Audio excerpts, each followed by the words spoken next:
Okay, good morning everyone. Welcome to Byju's Exam Prep IAS. This is Sham Kagudia. Now, before I start the discussion, if there is no issue with the sound, can you please give me a thumbs up? Let me know. I'm audible to you? Thanks a lot. Let's start then. Let's start. So, yesterday we continued the concept of taxation. I hope remember this. Yesterday we started with or we continued with the concept of taxation. What we have discussed yesterday? Yesterday, we discussed certain important types of direct taxes as well as indirect taxes. That is, in case of direct taxes, we have discussed income taxes, that is, individual income taxes. Then we have discussed the idea of the corporate taxes, why government of India has reduced corporate taxes, right? Earlier, it was 30% uniformly applicable to every company. Then it was reduced to 25%. Then it was changed for some of the companies to 22%. For some of the companies, it is 30%. And for some of the companies which will start manufacturing, it is 15%, etc. Now, apart from that, we also discussed, right, the concept of capital gains tax. Capital gains tax. What is a capital gains tax? Simple. You purchase an asset, hold the asset for a certain duration, and then sell the asset. Now, when you purchase the asset, the price would be lower. When you sell the asset, the price would be higher.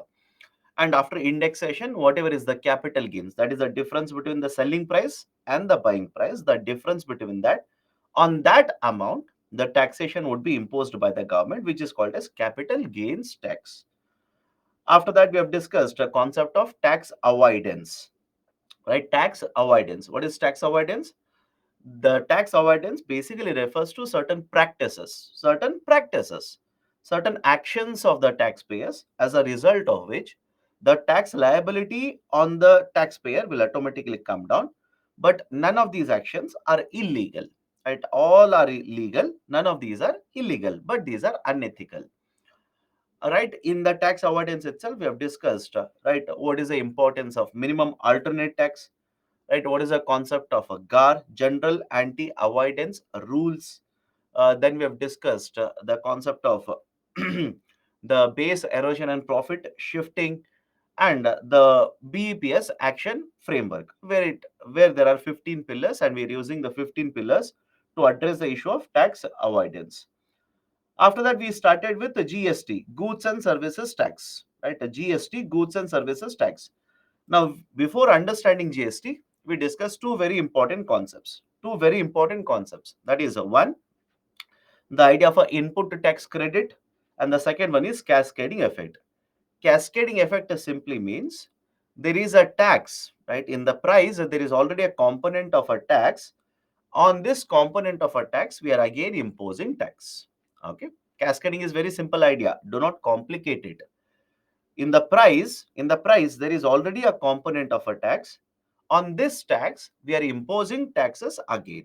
So when we impose a tax on existing tax, it is called as cascading effect. Now, problem with the cascading effect is very simple. The market prices would be higher, the tax burden on the customer would also be very higher. In order to address this, I said we introduced a concept of a VAT system, value added taxation. VAT system, value added taxation. Now, before I go forward, please tell me, all of you are okay with VAT? VAT was basically implemented by the states, right? I hope remember this. VAT was implemented by the states. Why? States had concept of a sales tax. The states had concept of a sales tax, and this sales tax was replaced by another system called as VAT. Now, let me know one question. Think of it and please tell me one answer to one question. What do you think? VAT is an origin-based tax or a destination-based tax? Think carefully. Right? VAT is a destination-based tax or origin-based taxation. Right? Destination or origin. Destination means the state where the goods are consumed, the state will get that. Simple idea. Understand the point here. The states where the goods are consumed, that state will get the tax. And origin means the state where the good is manufactured, that state will get the tax. At least on this idea, it should be very clear to you. Arey Baba, VAT is a destination based tax. VAT is a destination based tax. Right, sir? How it is destination based tax? Do you remember the concept of earlier, right? Earlier, do you remember this concept where the good was produced in this state and the good was consumed in the second state? Look at this. Please look at this example. Don't say, sir, we have not come across this example earlier. From where did you get this example? Yesterday, did we not discuss this? Before starting GST, did we not discuss this? Now tell me, right, VAT is given to which state here? VAT is taken, collected by which state? Can I simply say the state where the good is consumed? Where the good is consumed, that state will collect the VAT, right? So the state where the consumption happens, that state will collect the VAT. That is the precise reason I said VAT is a destination based tax. Consumption, where the good is consumed, that state will collect the VAT system. Okay. Now, after that, we started with GST, goods and services tax. Correct? We started with GST. Why did we introduce GST? Because there was a cascading effect earlier. There is a problem with transportation between one state to another state. There was a problem regarding ease of doing business because multiple indirect taxes at the central level, state level, etc. Right? And in order to address all of these issues, we implemented the concept of right. We introduced the concept of the GST. And after this, what are the features of GST? I said GST, right? Basically, to implement GST, we have taken the taxes from, that is indirect taxes, by the way. We have taken the indirect taxes from the central level, from the state level, and we have created a new system, goods and services tax. Around 40 types of indirect taxes at center, state plus assessors have been subsumed under GST. To implement GST, we made an amendment to the Constitution of India, 101st Constitutional Amendment. And apart from this, we also set up a constitutional authority, Article 279A, GST Council. After that, there is a dual GST structure in India. What is dual GST? Right, GST rate will have two components, a central GST and a state GST. Central GST and the state GST, right? That is, you take any of the rates. I repeat, you take any of the rate of GST, you can divide them into two equal parts like this, half and half, two equal parts. First half will go to the central government, CGST, right? Second half will go to the state government, where the good is consumed. Where the good is consumed, that is SGST. Done. After that, I said there is also IGST. What is IGST? Integrated GST. When the product will move from one state to another state. That is, right, the GST which is levied on interstate trade and commerce. The product is manufactured in one state, will move across the border to another state. That tax rate that is imposed on that is called as IGST, integrated GST. And again, integrated GST can be divided into two equal parts, CGST and SGST. And the SGST will go to the state where the good has been consumed. There are certain goods which are exempted. We have not covered them under GST. There are certain goods which have been brought under GST, but the council is yet to announce a GST rate on it. And finally, we were discussing regarding compensation. We were discussing regarding compensation. What is a compensation? I said the states were concerned about the tax revenues after they give away the taxation power under GST component. That is, whenever you have a right to impose the indirect taxes, you can decide the indirect taxes as per your convenience. This year, you want to collect more tax revenue, you can increase the tax rate. Next year, you want to collect lesser revenue, you can decrease the tax rate. But under GST, the states alone cannot decide anything regarding rate of GST. Why? The rate of GST now shall be decided by the GST Council. And in the GST Council, only one state doesn't have power. You need at least 75% of the votes. Remember this, majority decision making.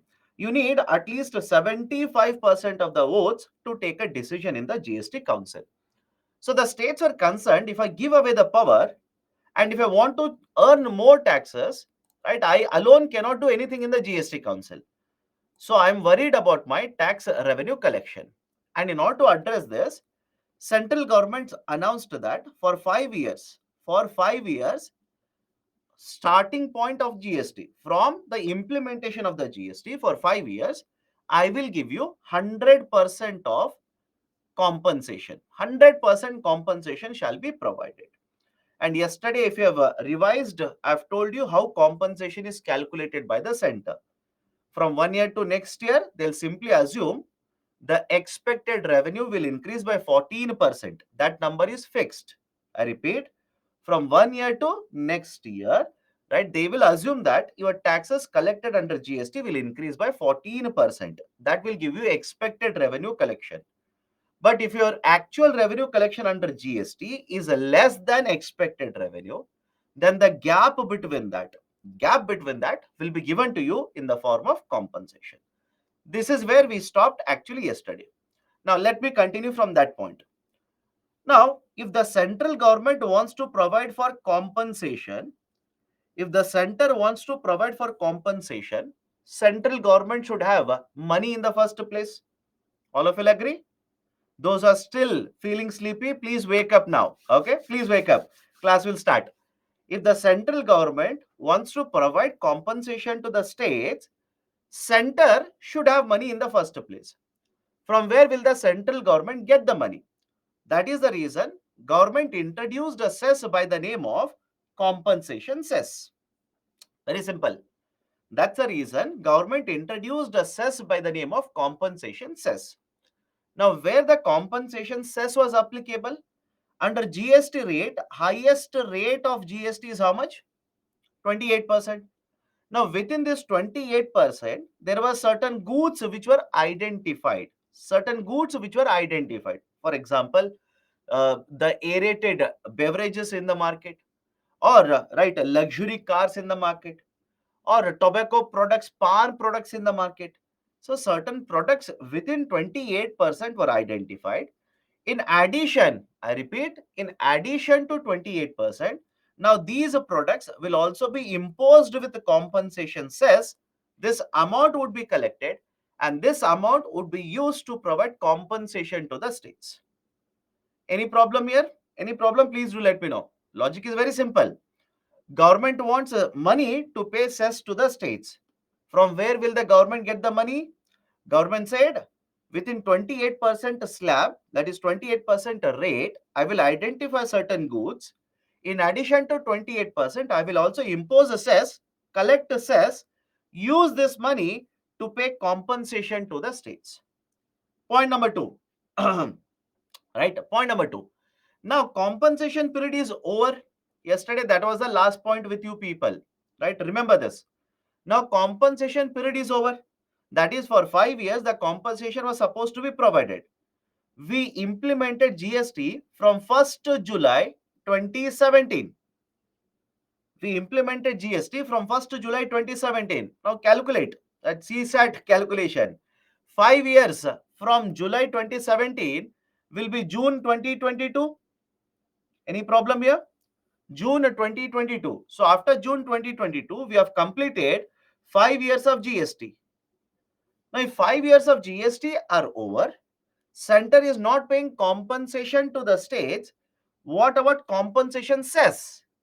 Is the compensation cess, has it been withdrawn or is it still being implemented by the central government? The answer is, even after 5 years of the introduction of GST, even today, the compensation cess is used by the government. It is there. Please remember, compensation cess, it is still there. It is still being collected by the government. Now, some of you will be confused. Some of you will say, sir, how is that possible? Without objective, right? Because remember, cess means what? There has to be certain objective. Do you remember the basic idea for cess? Cess is imposed, collected to achieve certain objective. So already the objective is over. 5 year duration is over. Even then, why do we have the cess? There is a reason for it. Now, please tell me during pandemic, what happened to GDP? Simple question to all of you. During pandemic, what happened to GDP? Let's say 2021. GDP went down, GDP contracted in India. Now, if GDP decreases, what will happen to GST collection? Right? Connect the dots. If GDP went down, what will happen to GST collection? Logically speaking, GST should also go down. And if GST will go down, please tell me what will happen to revenue shortfall? Revenue shortfall for the states.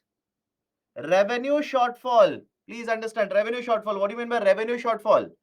Difference between expected revenue and actual revenue collection. If GST will go down, what will happen to revenue shortfall? Revenue shortage. Revenue shortfall, don't you think it will start increasing? Any problem in understanding the connection here?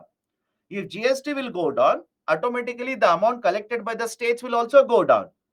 And the difference between the expected revenue and the actual revenue, the difference will start increasing. As a result of this, revenue shortfall, revenue loss for the states will start increasing. Now, at this point of time, what if I say you collected 100 rupee compensation cess?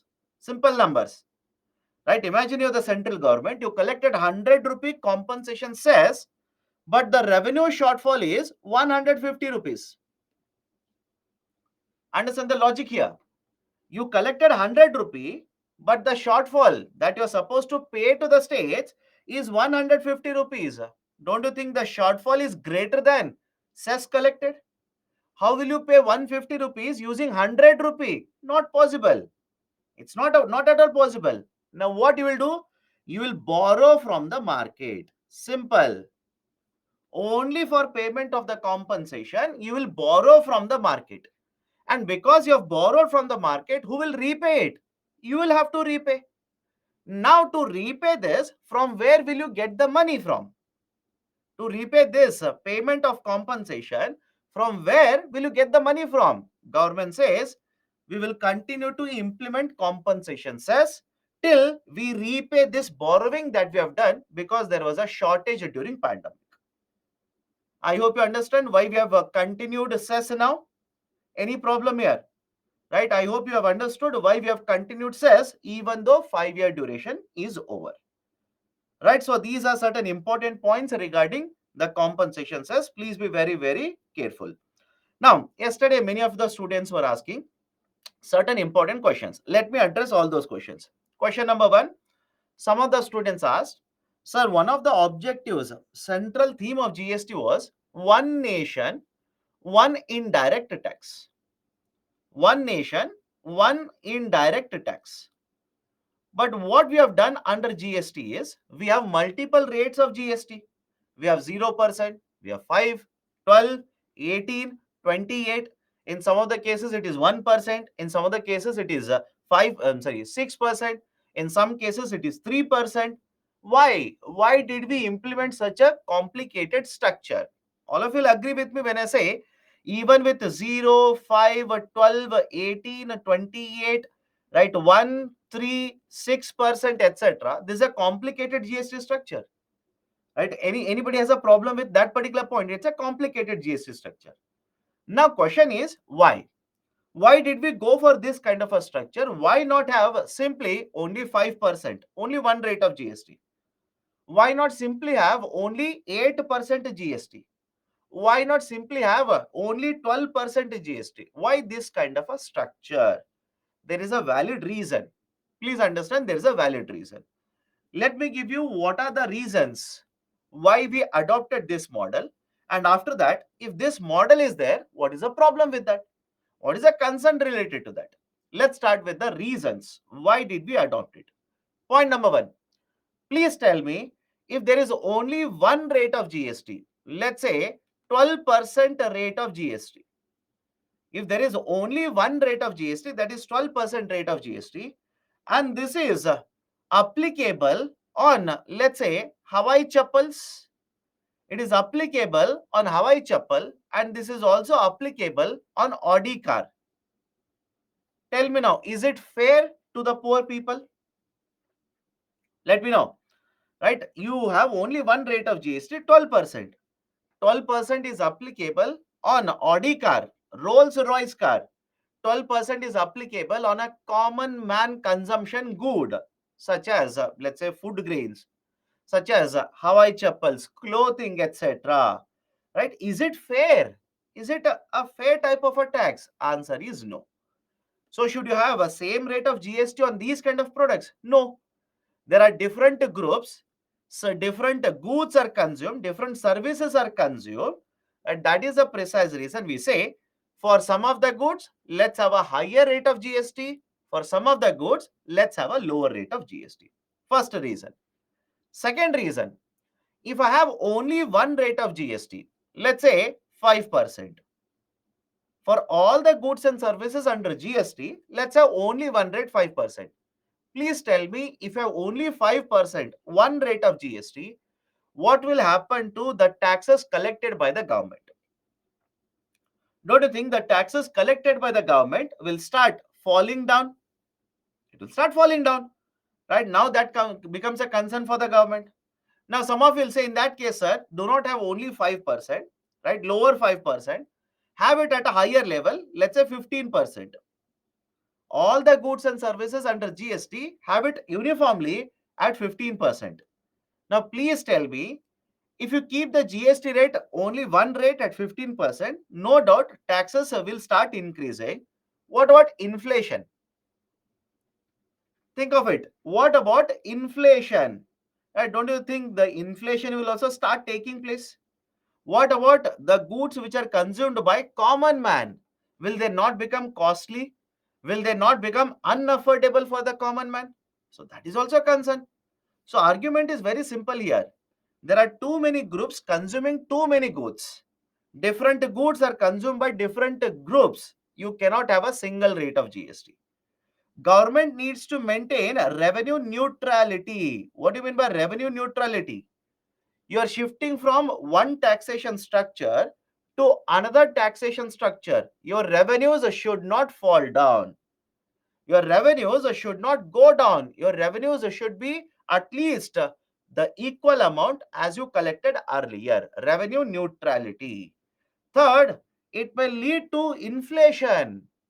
It might lead to inflation. And the fourth one, if you have the same rate of GST applicable to poor people, to the rich people, same rate, then you are basically imposing a higher tax burden on the poor people. It might become regressive in nature. More regressive in nature, it can happen. Okay.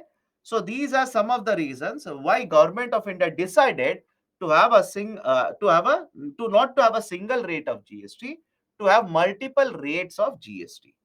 Right. Next, if you have multiple rates of GST, what are the concerns then? What are the problems with that? What is the disadvantage related to that? Let me start with the first one. Administration becomes very, very difficult. Administration becomes very, very difficult. How? Imagine you are purchasing three raw materials, A, B, and C. And all the three raw materials are having different GST rates.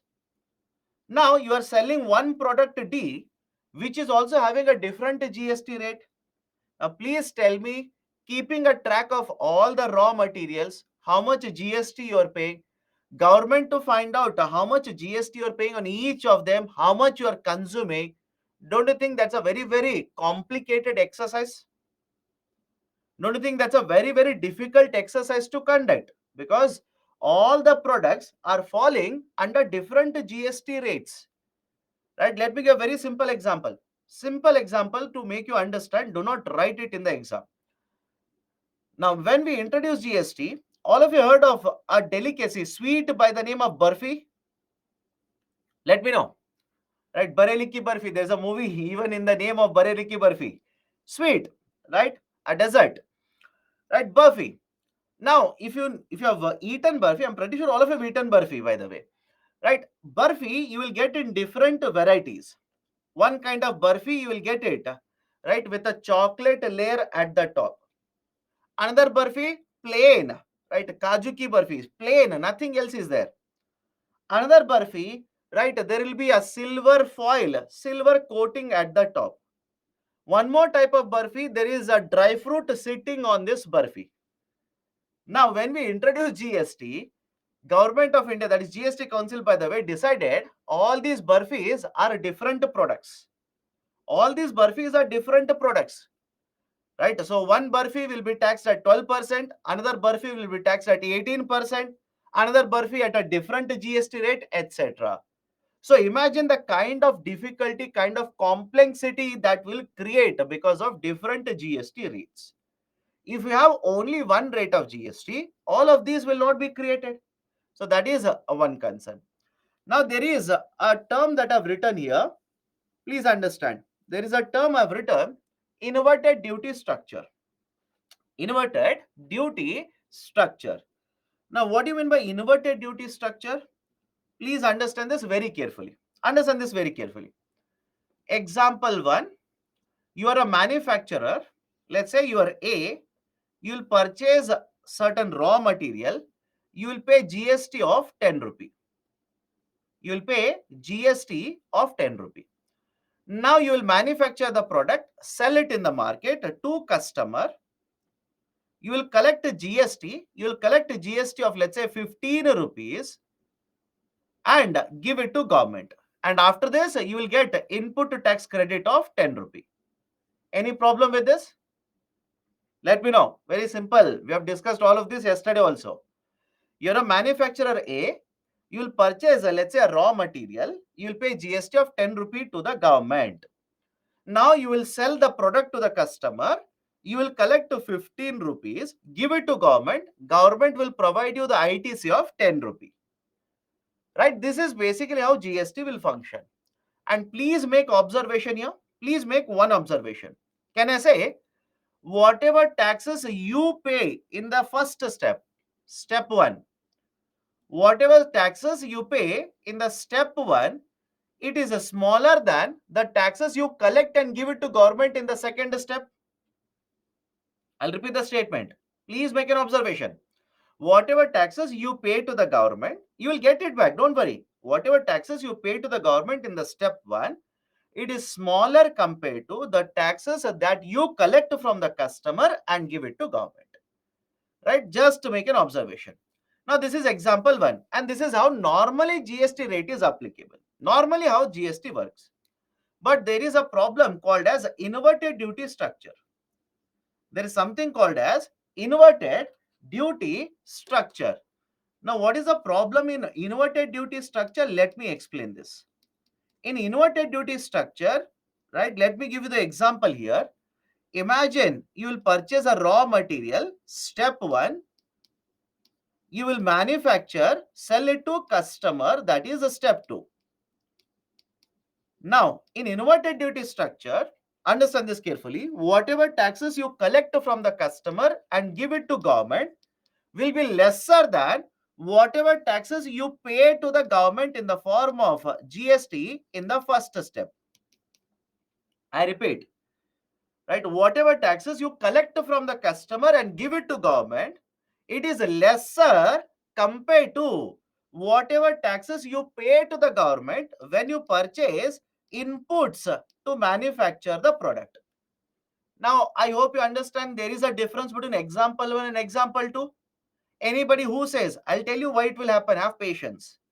At least I hope you know that there is a difference between example 1 and example 2. Don't say both are one and the same. In example 1, the taxes you pay on the input is lesser than the taxes you collect from the customer on selling the output. In example 2, taxes you pay on the input is more than compared to whatever taxes you collect from the customer. Now, what is right? What is the issue? Why does it happen? Let me explain. Imagine you purchase plastic. Understand why it will happen. Imagine, right? You will purchase plastic.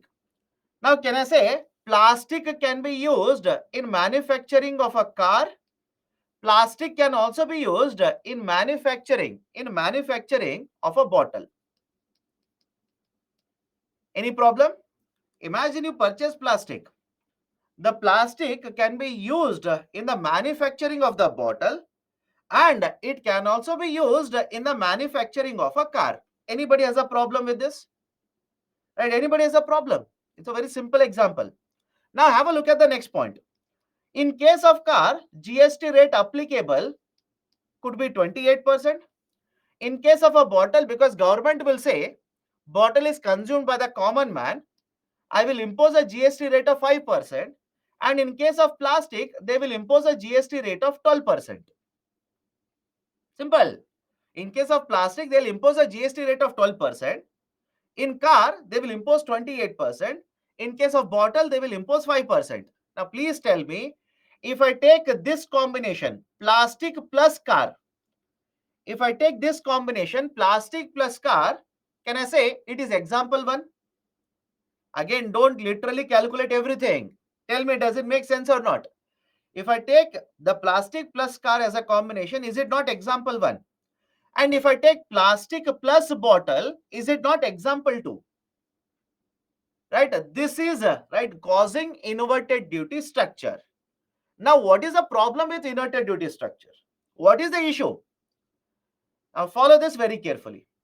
In first step, you will get input tax credit of 10 rupee. In the second step, you will get input tax credit of 20 rupee. You will get input tax credit. I'm not saying government will not give it. I'm saying government will give ITC in both the cases. But what if I say government will take 30 days to provide input tax credit? Let's say government will take 30 days to provide that input tax credit to you. Now, simple question. You pay tax today to the government. Government will give that after 30 days to you. Would you want 10 rupee to be with the government for 30 days? Or would you want 20 rupees to be there with the government for 30 days? You tell me. As a manufacturer, would you want 10 rupees to be there with the government for 30 days? Of course, you will get it after 30 days. Or would you like 20 rupees to be there with the government for 30 days? Are Baba, think logically. Some of you are not thinking logically. Right? You want the government to keep your money for 30 days and give it back. Would you want the government to keep 10 rupee or 20 rupee? Are Baba, don't you think 10 rupee? Right? You should choose 20. Sorry, you should not choose 20 rupees. You should choose 10 rupee. Why? My dear, you're a manufacturer. Sometimes students do not even think. You are a manufacturer. You will require money. Understand this. You will require money. Now, right, out of 100 rupee, imagine government will keep 10 rupee and give it back to you after 30 days. And second example is, out of this 100 rupee, government will keep 20 rupees and give it back to you after 30 days. You prefer government should keep 20 rupees. How? Right? How? You please tell me. You prefer government to keep 20 rupees. If government will keep 20 rupees, don't you think you will face a shortage of working capital? Let me know. Compared to example 1, in example 2, don't you think you will face a more shortage of working capital? Working capital simply means, right, I'll write it on this side. Working capital simply means the money that will be used for taking care of day-to-day expenditure. Remember this. Money that will be used by the companies to take care of day-to-day expenditure. So if the government will keep 10 rupee compared to 20 rupee, lesser amount is there with the government. For you, don't you think that is good? In the second example, government will keep 20 rupees, which means you will face, right, shortage of working capital. That is the reason. Now, at least tell me, at least look at this and tell me, can I say inverted duty structure is a problem? Let me know. Right? Can I simply say inverted duty structure is a problem? And this will happen because there are multiple rates of GST. This will happen because there are multiple rates of GST. What if there is only one rate of GST? 18%, 18%, 18%. That will not lead to inverted duty structure. right? So this is one of the problems in case of India regarding GST. Please remember this. Please remember, very often this is cited in the newspaper. This is a problem. Government is addressing it, and this is not easy to address. Many of you will simply say, right, sir, let's address it then. It's not that easy to address, because I told you the product that is considered here is a plastic. Plastic is not simply used in one product. I hope you understand. Plastic is not used only one product. Plastic will be used in multiple products. These products can be falling in 28%, 18%, 12%, and 5%. Now, your argument is, let's say plastic is 12% now. Your argument is, let's reduce it to 5%. Understand this, right? If whatever products are used, I'm sorry, whatever products are manufactured using plastic, they will be either imposed with 5, 12, 18, and 28%. Right? You will simply say, let's reduce the GST rate to 5%. If you reduce it to 5% and all the products are covered under 5, 12, 18, and 28, there will not be any inverted duty structure. There will not be any inverted duty structure. But tell me, what will happen to tax revenue collected by the government? And don't you think suddenly the tax revenue collected by the government from plastic will automatically start falling down? Right? So there's a complication. It's not that easy. It's a very, very complicated process.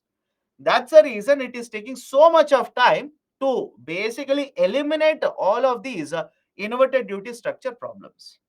Okay, so that is one concern regarding GST. Second, it goes against a central idea of GST, that is one nation, one indirect tax. The central idea of a GST, central theme of GST is what? One nation, one indirect tax, but we are not able to achieve that even today because there are multiple rates of GST. Now, some of you will ask, sir, then what is the way forward? What is the way forward? There is a very important recommendation that has been provided. There is one institution by the name of NIPFP. There is one institution by the name of NIPFP. NIPFP functions under Ministry of Finance. What is the long form of NIPFP? I'll say this, please listen.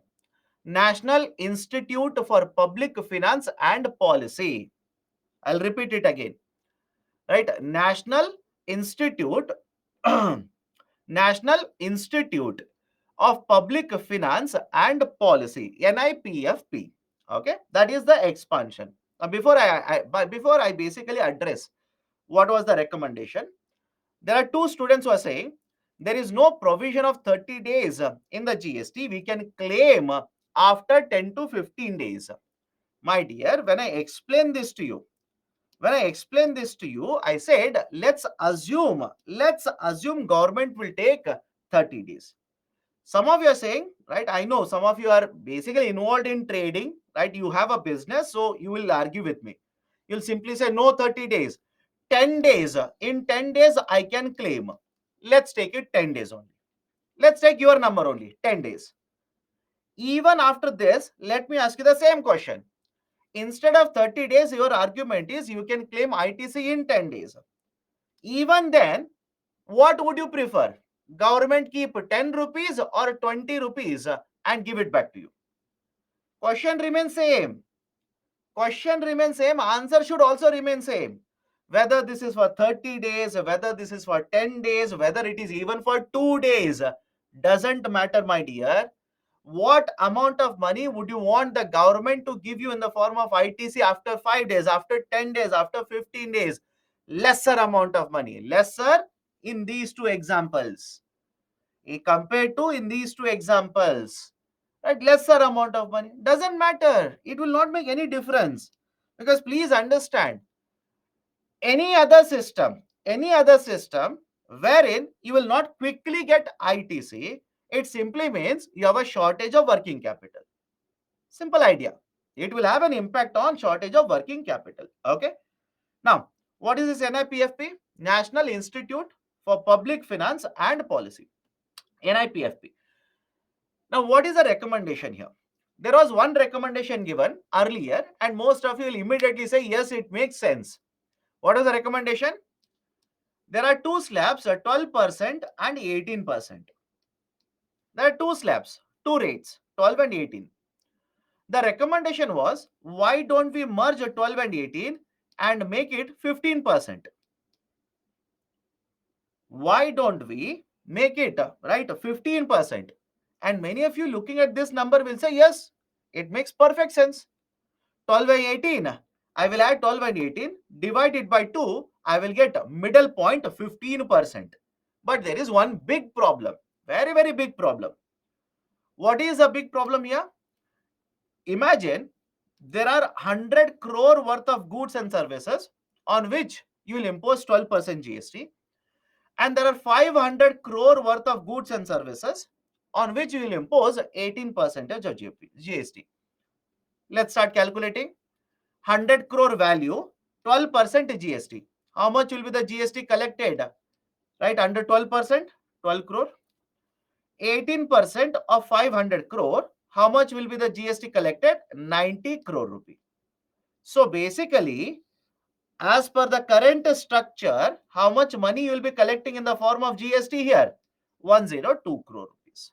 Now, you have merged both the 12 and 18 into 15%. Now, total value of goods and services will be 600 crore. So, 15% of 600 crore will be how much? 15% of 600 crore will be 90 crore rupee. Earlier, you collected 102 crore. Now you are collecting 90 crore rupee. Will it not lead to loss of revenues for the states? Will it not lead to loss of revenues for the central government? So that was the concern. And I'm taking very simple numbers to make you understand. I'm taking simple numbers to make you understand. In fact, as per various estimates, the annual revenue loss because of this will be more than 1 lakh crore rupees. The annual losses because of this, losses in the sense lower GST collection, will be more than 1 lakh crore rupee. That's not a small number. That's a huge number. That is a precise reason this is not yet implemented. This has not been implemented. Then what is the way forward? There is a recommendation given by NIPFP, National Institute for Public Finance and Policy.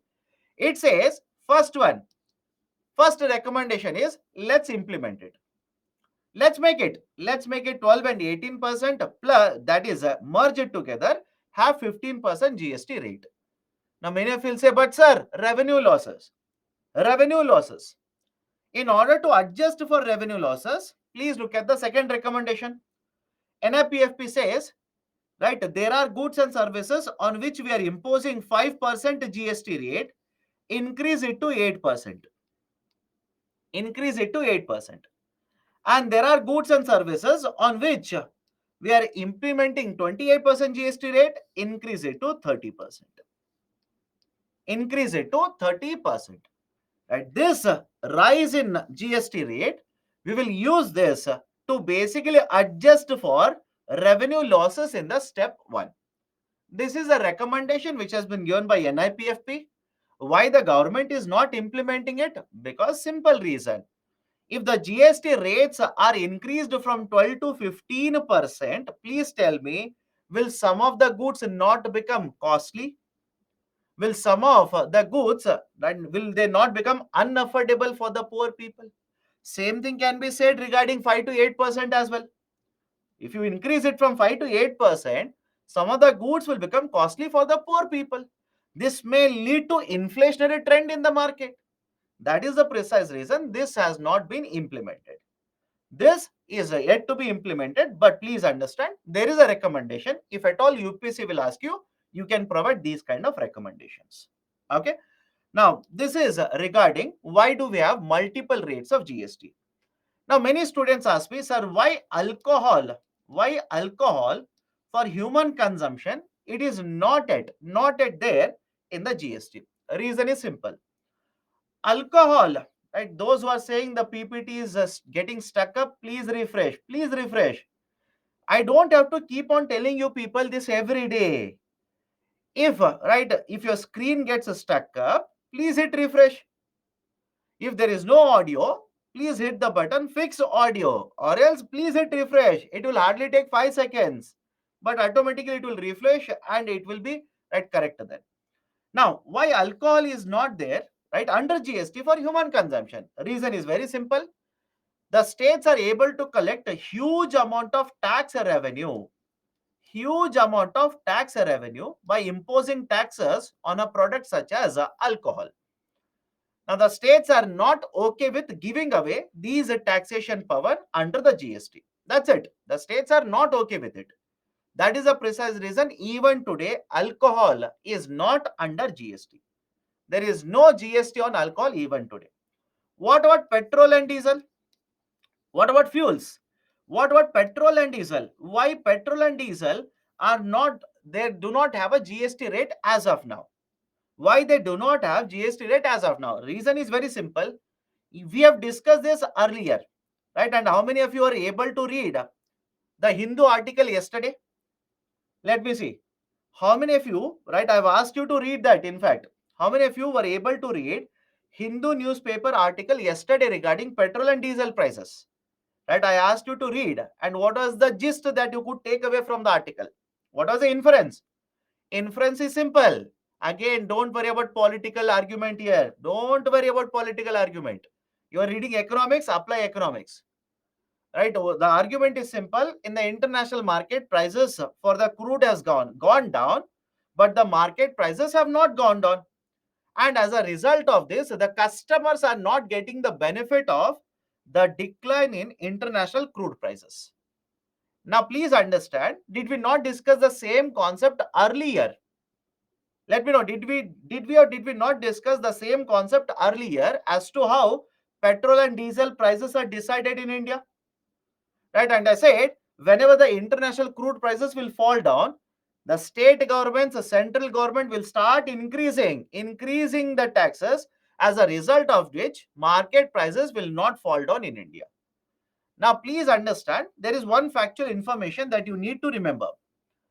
If you take the central government and state government taxes, I repeat, if you take central government and state government taxes, right, it is, understand this, if you are paying 100 rupee per liter, if you're paying 100 rupee per liter for petrol or diesel, don't worry, which fuel, don't worry. If you're paying 100 rupees per liter, more than 50% of this, price is because of the taxes imposed by the center and the state. Any difficult to understand this statement? Right, first statement, understand this. If you pay 100 rupees per liter for petrol or diesel, more than 50% of this price is because of the taxes imposed by the center and the state. That is more than 50 rupee out of 100 rupee. It is in the form of central government tax plus state government taxes. Now, can I also make an inference here? Think of it. CSAT concept, think of it. If more than 50% of the market price is because of taxes, can I say tax rates is more than 100% on petrol and diesel? Think of it and answer. Please think of it. I'll repeat the concept again. If you pay 100 rupee in the form of market price per liter of petrol, more than 50% of it is in the form of central government taxes plus state government taxes. That is, if the market price is 50 rupee, another 50 rupee you will pay in the form of taxes. That is what I'm trying to tell you. And based on this, can I say the tax rate is more than 100% on petrol and diesel? Now, please tell me, what is the maximum rate of GST under GST as of now? Under the GST, what is the maximum rate? 28%. So now have a look at this. Please have a look at it. If you bring petrol and diesel and impose a GST on it, what is the maximum rate of GST on petrol and diesel? 28%. And in the future, you want to change the rate of GST, you will require GST Council approval. Today, do you require GST Council approval to basically change taxes on petrol and diesel? Think of it. Today, do you require GST Council approval to change the rates of taxes on petrol and diesel for both center as well as state? Absolutely no. You do not require GST Council approval. Don't you think if that is done, that is, if it is brought under GST, then suddenly central government might find it very difficult to generate more revenues from fuel taxes. State governments might find it very, very difficult to find right higher revenues from fuels. That is the precise reason, my dear. Please remember, that is the precise reason why even today we do not have GST rate on petrol and diesel. Any problem here? Any problem? That is the reason even today we do not have right petrol and diesel GST rate on petrol and diesel. Central government has its own taxes on petrol and diesel. State government also has its own taxes on petrol and diesel. Sir, what about aviation turbine fuel? Same. Even in case of aviation turbine fuel, there is no GST. Both center and state have a different tax rates. How tax rate is 100%? My dear, if you are imposing a tax of 50 rupee on a price of 50 rupee, what is the tax rate? Simple. You tell me, right? Those who are asking these questions, there are two, three or four students. Your CSAT is very weak, my dear. Very, very weak. If your tax is 50 rupee on a price of 50 rupee, how much should be the tax rate? How much should be the tax rate? 100% is the tax rate. It's a very simple calculation. Ore baba. So tax rate is 50%. Great. Right? Those who are asking, right, or those who are saying tax rate is 50%, right? Okay. Focus on a CSAT paper as well. Focus on CSAT paper. If your price is 50 rupees, if the tax rate is 100%, how much will be the tax? Arey Baba, it's a very simple calculation. Don't make a mistake here also. If the value of the product is 100, if I impose a 10% tax, what is the calculation? 10% of 100 plus a 10 rupee. Apply the same logic here. 50 rupees is the price, 100% tax, then right 50 rupee. Then basically, right, it is not 60, it is 100. Right? So understand this. The market price will become 100. And those who are having these kind of doubts, please be very careful. People will take advantage of you.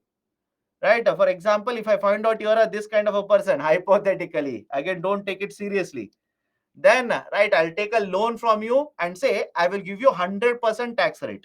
Then after 1 year is over, I'll give you 10 rupees. I'll take a loan of 50 with 100% the interest rate, but I'll give you 10 rupees and you'll be happy with that. Okay, so basically this is a logic. Now I hope you understand why states are not happy to give away alcohol under GST. Why central and state governments are fighting, right, whether to have GST rate on these fuel products or not. Okay, that is a basic argument here. Now let me go forward. Let me go forward. Let me make a comparison of what was the taxation system earlier and what is the taxation system now. Earlier, goods and services were taxed separately. That's a straightforward point. Excise duty was there on goods, service tax was there on services. State government, right, had different indirect taxes. But now there is no distinction, there is no difference between goods and services. All the goods and services will be brought under only one tax, that is goods and services tax. Second, earlier different states had different indirect tax rate. For example, for example, if this product was sold, if this product was sold in the market in the earlier taxation structure, state 1 would impose 15% sales tax, VAT. State 2 would impose 18% VAT. State 3 would impose 12% VAT. State 4 would impose 13% VAT. So from one state to another state, the rates of taxation were different. Don't you think that's a complicated process? Now under GST, across India, this bottle will be sold at the same rate of GST. Across India, the bottle will be sold at the same rate of GST. But please understand the next point here. Please understand the next point. The rate of GST remains the same. Let me ask you a simple question. Should the market price, according to you, should the market price remain same? Think logically, by the way. Think logically. The rate of GST remains the same. Should the market price remain same? Answer is no. Right answer, market price should not remain same. Why? What about cost of transportation? What about transportation cost? So market price will not remain same. For some states, product could be one rupee higher compared to other states because of transportation cost. But the rate will remain same. And when the rates remain same, that is the tax rate remains the same, we simply say, right, national market. Across India, tax rate is only one rate, 18%, 18%, 18%. We call this as a national market. So earlier, because the rates were different, national market was not possible. Now, national market is possible under GST. Earlier, there was a tax on production, central sales tax, origin based taxation. Now, it is a tax on consumption, that is a destination based taxation. There was a cascading effect which was taking place earlier. Now, there is no cascading effect. This is how GST is a different compared to earlier taxation systems. Now, let me give you calculations. Let me show two calculations here. Point number one, you simply need to make observations, make inferences from the calculation. Do not by heart calculation. Please do not waste your time. Do not by heart calculation. It is of no use to you. Make inferences. What do you mean by inferences? How GST is better compared to earlier system? Is there cascading effect? No cascading effect. How CGST, SGST will be distributed? How GST will function? Focus now. Please focus. The pre-GST era, before GST, how it used to happen. And this is intrastate. Intrastate means what? Within the same state. Intrastate means within the same state. Now, let's say A will manufacture the product, sell it to B. A will manufacture the product, sell it to B. Right? Or A will provide certain services to B. Either ways. Now, let's say, right, a service tax is applicable on this. A will provide certain services to B. A service tax is applicable on it.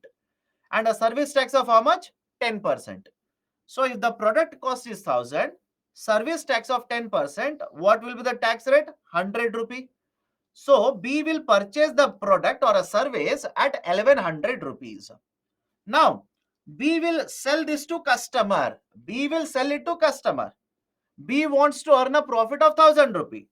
So, the cost price B will take is 1100. Now, please understand why they will take 1100. 1000 rupees the cost of the good plus 100 rupees service tax. Question number one, who will collect this service tax? Let me know, who will collect this service tax? Who will take this service tax? Is it the state government or the central government?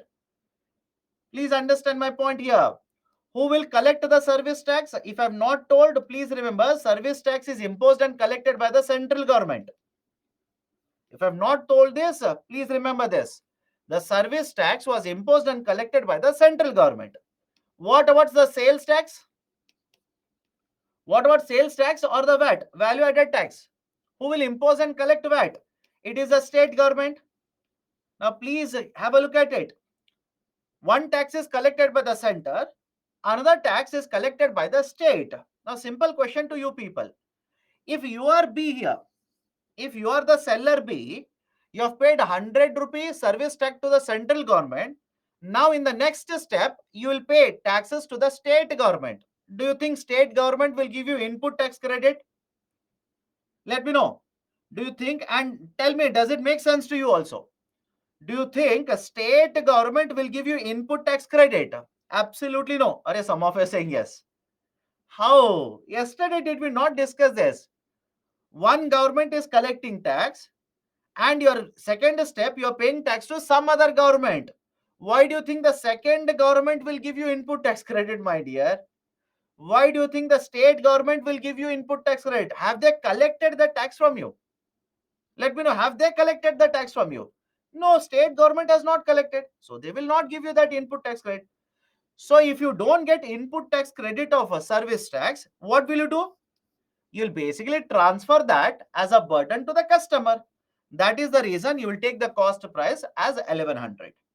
Now you want to earn a profit of 1000, selling price will become 2100, State government will impose a VAT of 10%, 210 rupee will be the VAT, and the market price will become 2310 rupees. Now, please tell me, in the first example, pre-GST, is there cascading effect? Let me know.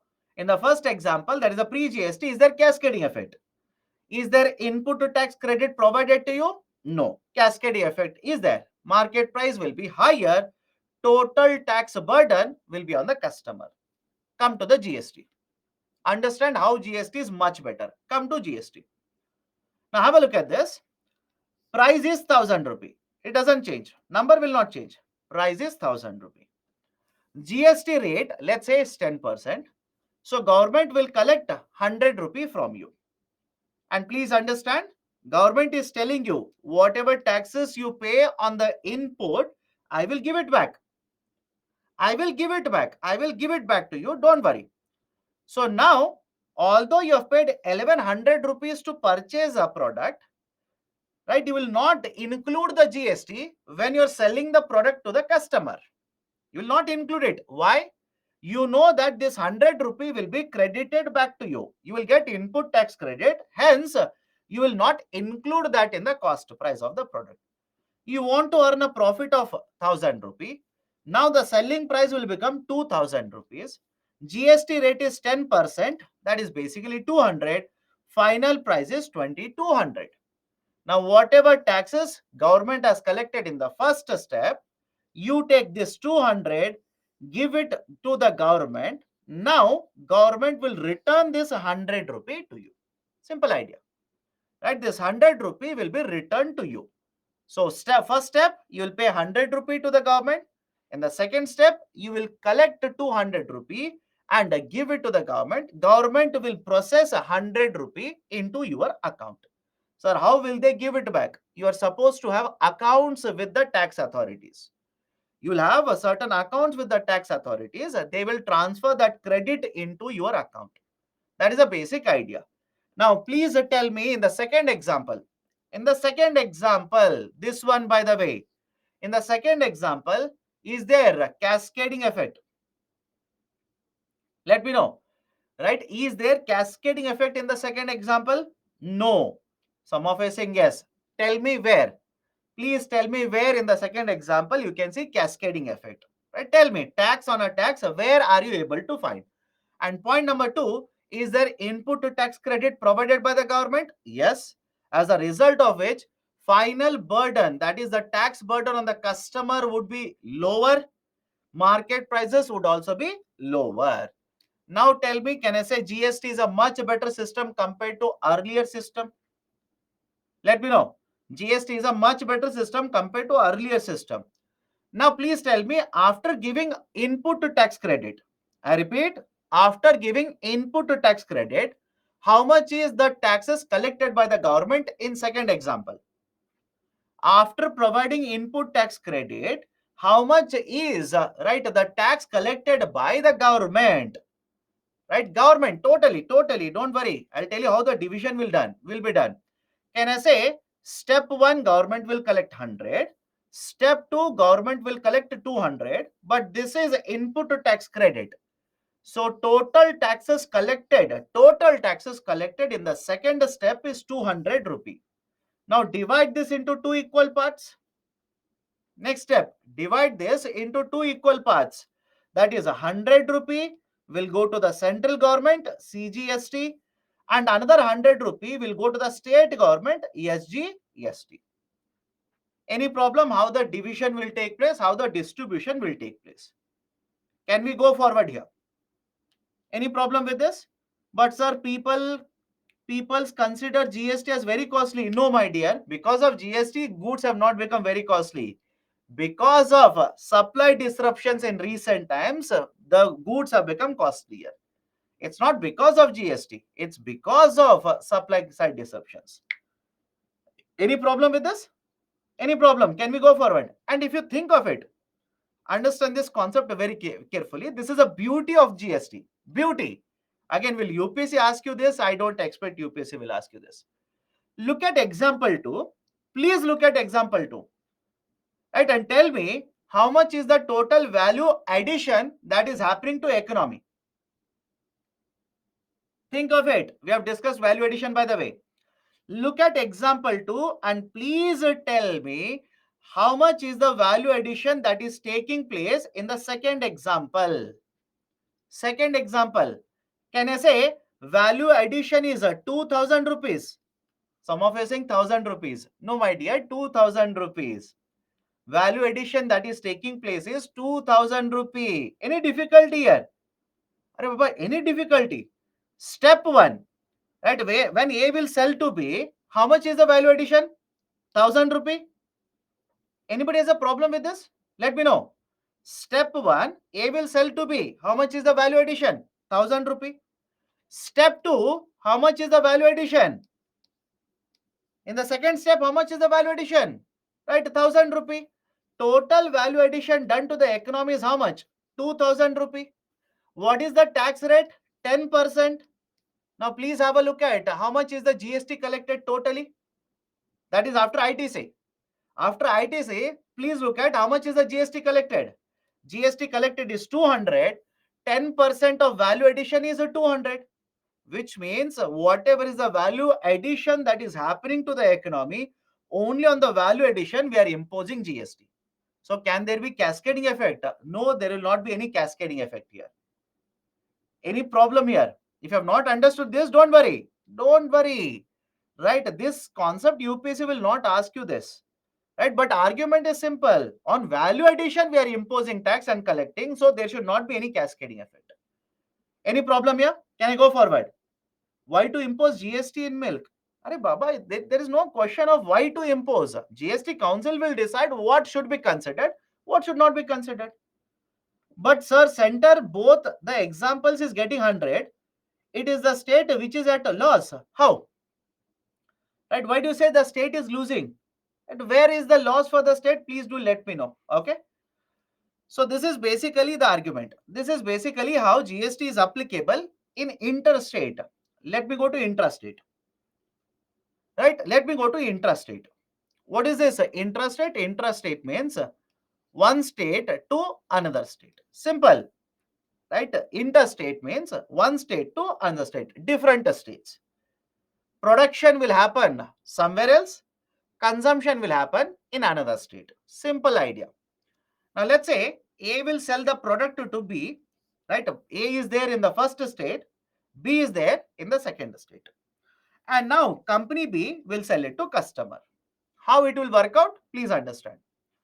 Now A will sell it to B. Interstate. CST is applicable. Right, I'll start with example 3 now. A will sell it to B. Right, B is in a different state. A is in a different state. CST is applicable or not? Please do let me know. CST, Central Sales Tax. Right, 10%. So B will purchase it at 1100 rupees. Now the cost price will be 1100. I hope you remember yesterday's example. The company B, when they are paying VAT to the state government, second state government, they will not get any input tax credit. As a result of this, cost price will remain 1100. Profit is 1000 rupee. Selling price will become 2100. Tax, let's say VAT at 10% will become 210. Right, final price will be 2310 rupees. Now, under the pre-GST era, input tax credit was not provided. Cascading effect was present. Now, let's start GST. Example 4, GST. Right, step number 1, same. Price is 1000 rupee. Product is moving from state 1 to state 2. Or raw material is moving. Don't worry. IGST, interstate means IGST is applicable, integrated GST. Let's say 10%. 100 rupee will be collected. B will pay 1100. Now please understand the difference in the example 4. Cost price, the seller, that is company B, will take it as 1000 rupee only. Why? Whatever IGST company B has paid will get input tax credit. Company B will get input tax credit. So cost price will be 1000. Profit again is 1000 rupee. Selling price will become 2000, that is 2000 rupee. GST rate of 10%, that will become 200 rupee. Now, right, the final market price of the product will be 2200. Now, how this will work out? Follow this very carefully. In the step 1, government has collected 100 rupee IGST. Step 2, government has collected 200 rupee GST. This IGST will be paid back to the company B. Company B will get IGST of 100 rupee back. Now this 200 rupee, divide this into two equal parts. One will be 100 and the other one will be, right, obviously 100 rupee. So 100 CGST will go to central government. Now please tell me 100 rupee SGST will go to which state here? 100 rupee SGST will go to which state? Will it go to the state 1 or will it go to the state 2? All of you will agree? It will go to, it will go to state 2.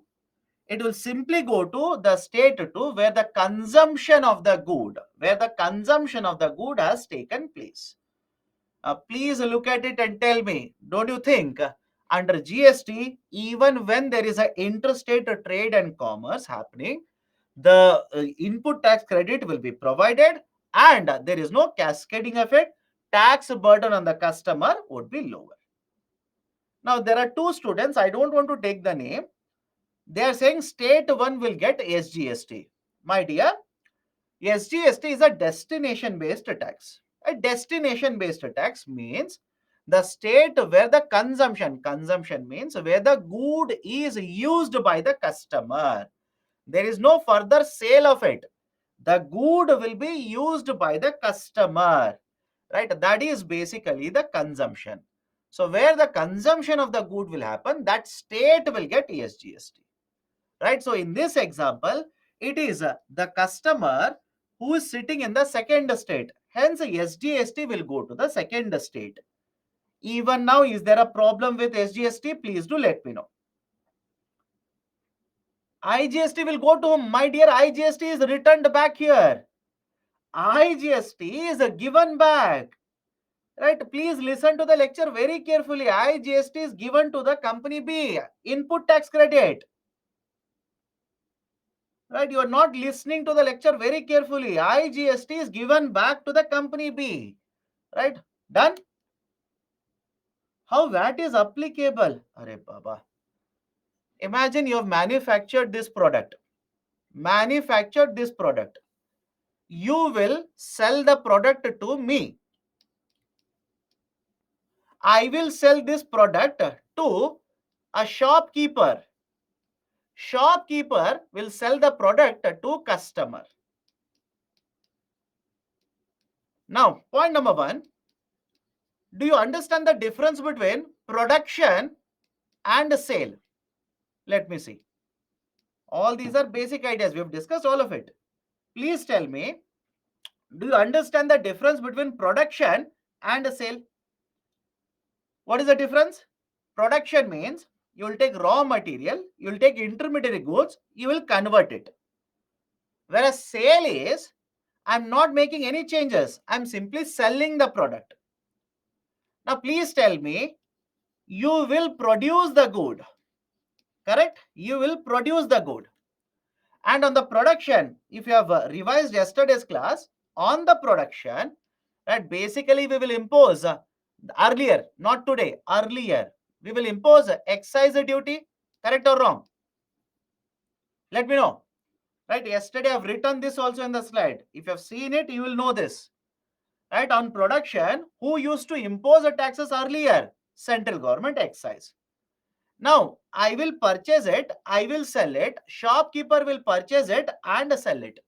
Who will impose the taxes on the sales? Who will impose taxes on the sales? On the sales, state government would impose the taxes. And what was the tax earlier? VAT system, value added taxation. So don't you think value added taxation, VAT is imposed at multiple stages in this example that I've given? Just make observation, you will understand it. Okay? Okay, let me go forward. So in first example of intrastate, a state is getting 210, but in the second example, state is getting 100 rupee tax. So what? Yes, right, because there was basically a cascading effect. state would get more taxes, but the tax burden on the customer would be lower. Sorry, tax burden on the customer would be much, much higher. We are trying to address the burden of taxation on the customer. We are trying to address the issue of cascading effect in the system. That's a basic idea. Okay. So this is how GST will work out in case of interstate as well as intrastate. Do not complicate all of this. Listen to me before I go forward. Do not complicate it. If you have not understood the example, leave it. Don't worry. It's a very simple calculation. Leave it. Right, but what you need to understand is under GST, at every step, ITC is provided. And because ITC is provided, cascading effect will not happen.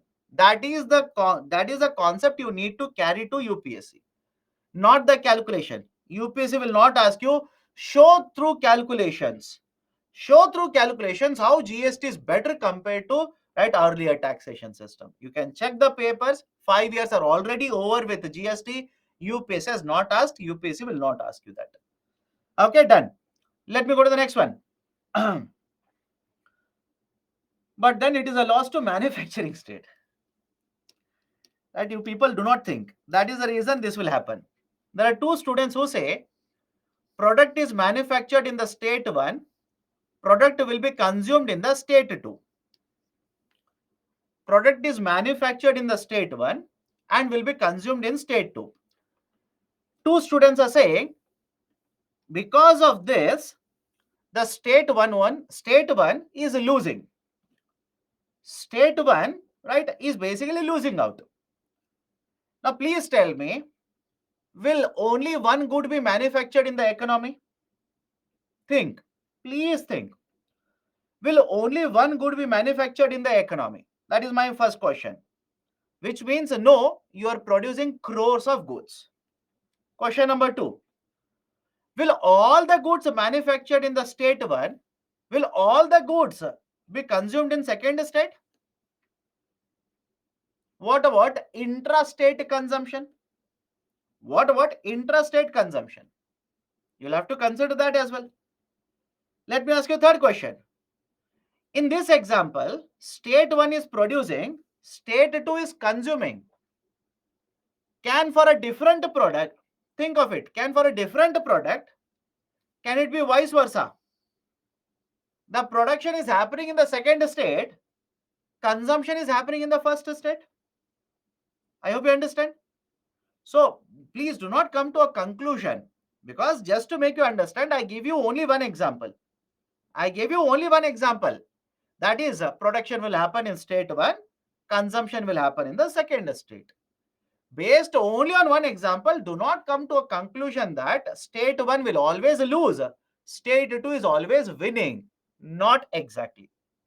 Right? In fact, if you look at the data given by the government, economic survey, the states such as Tamil Nadu, Gujarat, Maharashtra, Karnataka, please tell me, these are production states?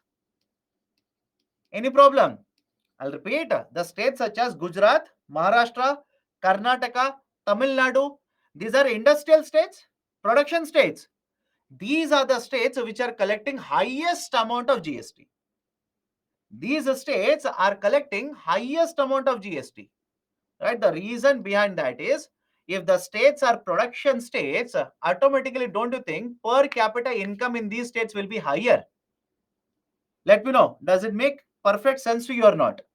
If these are very good industrial states, production states, right, don't you think the GDP from these states would be higher?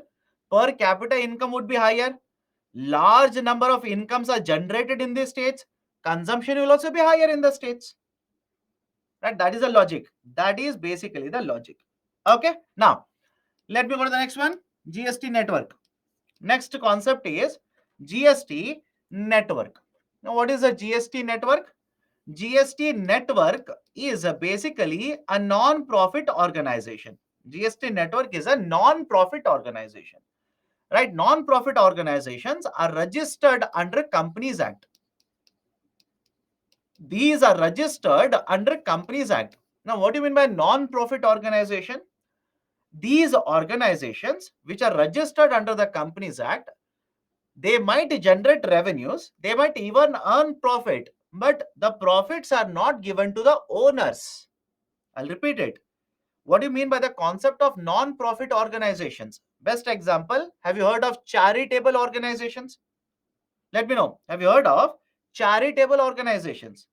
Charitable organizations, the one who has set up charitable organization is not working for profit. Unlike any other company, unlike any other company, right? Any other private sector company, they are working for profit. The profit will go to the owners. But if you have a non-profit organizations, right, NGOs, right, charitable organizations, etc., profits might be generated, revenue might be generated, but these are not given to owners. These are again invested back in the business itself. That is the reason these are called as non-profit organizations. Non-profit organizations. These are established under Section 8 of Companies Act. These are established under the Section 8 of Companies Act of 2013. Now, point number 2. What is the GST network? What is the role of GST network? The role of the GST network is very simple. It will provide a back-end support. It will provide a support services for everybody who is participating in the GST. For example, let me give a very simple example. Please tell me, when you have gone to a shop, have you seen a GST number being displayed by the shopkeeper? Let me know. Right? You purchase something from Amazon. Please open the receipt. Open the bill.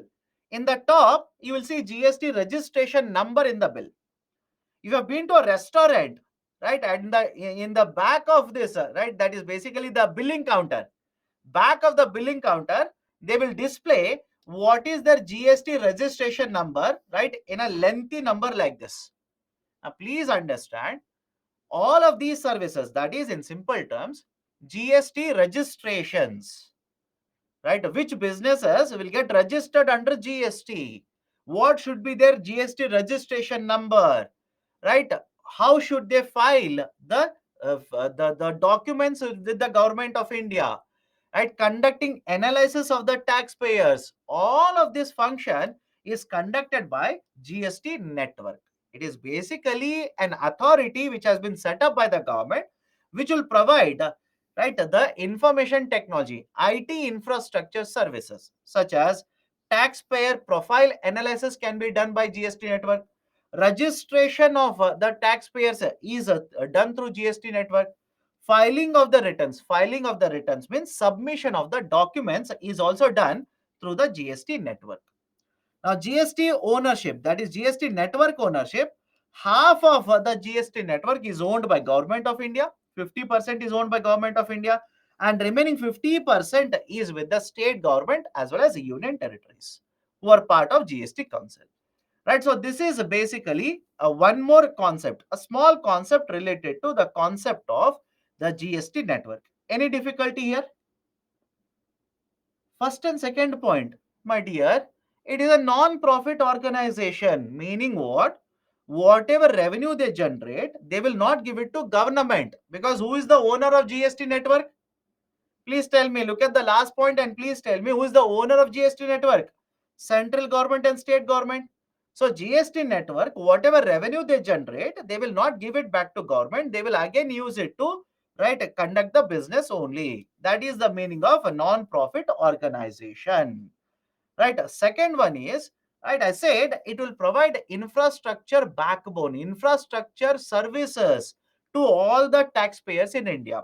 For example, imagine you are conducting a business. You are owner of a company. You will have to be registered under GST. All of you will understand at least this point. Let me know. You are owner of a company. You will have to register under GST. Which authority will provide you the facility of registration under GST? It is a GST network. Arey Baba, I'm explaining that only. You people don't listen. That's a problem. I'm explaining what is the function, and the two students are asking, explain the function of GST network. Am I not explaining the same thing? Right? You will have to be registered under GST network. Right? Who will provide you that services? Who will help you in getting GST registration number? It is the GST network. Now, Government of India wants to find out how many taxpayers are there under GST, right? How many people or how many companies are paying how much taxes under GST? Last year, this company paid how much taxes under GST? The analysis of the taxpayer is given by the GST network, right? So registration, analysis, you want to file receipts with the government. You want to give a document to the government showing how much should be your input to tax credit. Where will you file all of these documents? It is right through GST network. So these are some of the functions. These are some of the functions, right, regarding GST network. 2 months back, ownership 49% was with government, 51% with private entities. Earlier, that was the ownership structure. Now, this is the ownership structure.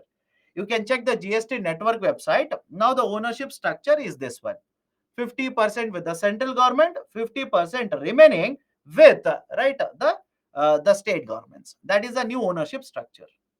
Okay, next concept: anti-profiteering measures. Anti-profiteering measures. Now, before going forward, this is my advice to you people. Again, don't take it as a criticism. Take it as an advice. Advice means either you want to take it, otherwise leave it. Right? Generally, I see that there are certain students who keep on typing continuously when I'm discussing. I don't have any problem. I absolutely have no problem. My concern is, if you're typing, will you be able to listen to what I'm saying? Think of it. Please think of it. If you're continuously typing, will you be able to listen to what I'm saying? Then someone will say, sir, then how should I raise my doubt? Generally after a certain point of time, maybe 15 minutes or 20 minutes, I raise one question to all of you. I'll keep on asking. Any doubt, please do let me know now. Right? And if you raise a doubt at that point of time, generally I address it. Okay, so that is how, right? Again, if you want to keep on typing, please do that. I don't have any problem regarding that. Okay, now let me go to the next one. Anti-profiteering measure. Anti-profiteering measure. Now, before I go forward, please tell me, in yesterday's Hindu newspaper, have you come across the term profiteering? Let me see. Let me see how many of you have actually read the newspaper yesterday. Have you come across the term profiteering? And if you ask me, sir, where should I have come across the term profiteering? The same article on petrol and diesel prices. That same article on petrol and diesel prices. If you don't trust me, look at the article again. There is one term, profiteering. Now, what do you mean by profiteering? What do you mean by the term profiteering? Making unfair, excessive profits. Profiteering simply means making excessive, unfairly making lot of revenue. Increasing your revenue through unfair methods. Now, what is this profiteering? Let me explain it to you. Let me give a very simple example. Let me explain it to you. Now, just to make an observation here. Imagine you're a manufacturer of this bottle. Let's start. You're a manufacturer of this bottle, right? You are selling this bottle in the market at 100 rupee, including profit. I repeat, you want to sell this bottle in the market at 100 rupee, including profit. Now, government will have a GST rate of, let's say, 12%. Government will have a GST rate of 12%, which means you will have to sell it in the market at 112 rupees. Any problem with the calculation? You want to sell this bottle, including profit, at 100 rupee. Government says a 12% tax rate. You will have to sell it in the market at 112 rupees. Your MRP should be 112 rupees. Now, what if I say government will reduce the GST rate to 5%? Tell me now. What if government will reduce the GST rate to 5%? What should be your new MRP? Simple calculation, do not complicate it. What should be your new MRP? Your new MRP should be 105. Anybody has a doubt here? Your new MRP should be 105. And now look at the statement here. If the GST is reduced, as a result of which, if your MRP is also reduced in this way, can I say you have transferred the complete benefit of tax reduction to customers. Let me know. You have transferred the complete benefit of tax reduction to the customers. And please understand, nothing else is changing. Right? Don't ask me what about cost of transportation, what about raw material. Nothing else is changing. Only tax rate is changing. But what if I say, rather than reducing it to 105, you will reduce your MRP to 108 rupees. Rather than reducing it to 105, you will reduce your MRP to 108 rupees. Question number one. Question number one. If nothing else changes except GST rate, please tell me, will your profit earning, how much profit you are earning at 108, will it increase or not? Let me know. The profit earned by you, and again, nothing else changes. Don't say raw material, don't say labor, don't say anything. Nothing else changes. Will your profit earning increase?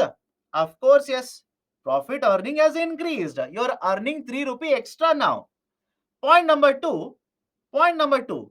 Have you transferred the complete benefit of tax reduction to customer? No doubt you have reduced market price. I hope you understand. No doubt you have reduced market price. But have you transferred the complete benefit of tax reduction to the customer? Answer is no. Can I say, this is a prime example of profiteering? Let me know. This is nothing but profiteering. You're making unfair excessive profits.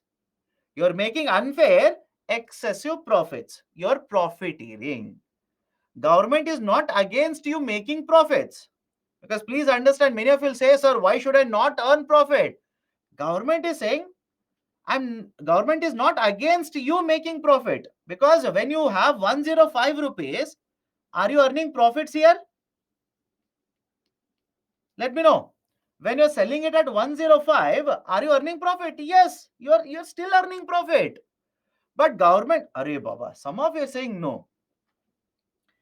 Why? What is the difficulty in this? I don't understand some of the students. What is the difficulty in this?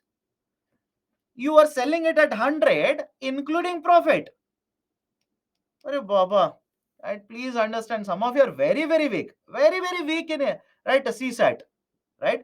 So have a look at this. You are selling it at 100, including profit. Here also, you will sell it at 100 rupee, including profit, but the tax rate is 5 rupee. So you will still be making profit at 105. But the amount of profit that you earn by selling it at 108 rupees, when the GST rate has been reduced from 12% to 5%, will be much, much higher. Right? You will be earning much, much higher profit. That is the reason I'm saying, right? It is unfair, excessive profits. It is unfair, excessive profits. This is profiteering. So government says earn profit. No problem. Earn profit. But do not profiteer. Do not profiteer in the business. Earn profit. Right? Which means whenever I'm changing the tax rate, transfer the complete benefit. Right? Transfer the complete benefit to the customers. Now, how do we ensure that it will happen?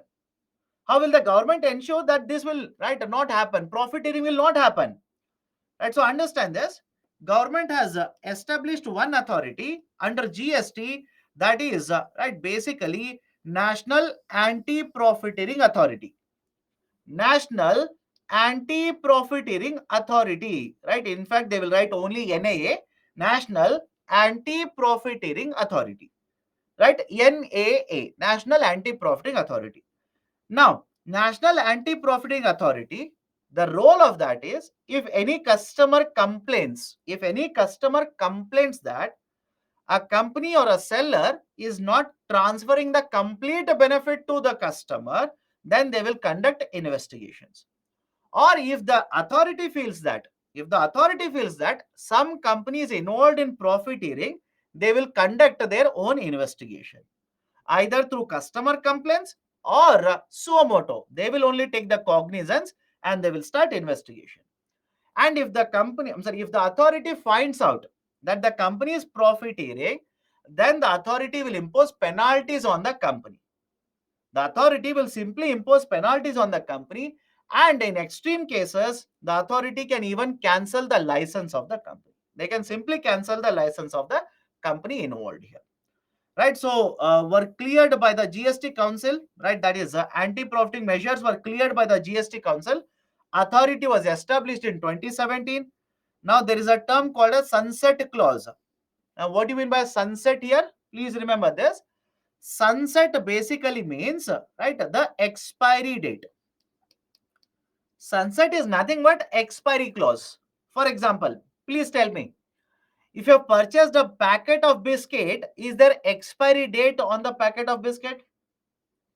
If you purchase, let's say a soft, right, let's say a soft drink, right, will they not tell you consume it within 3 months or 6 months?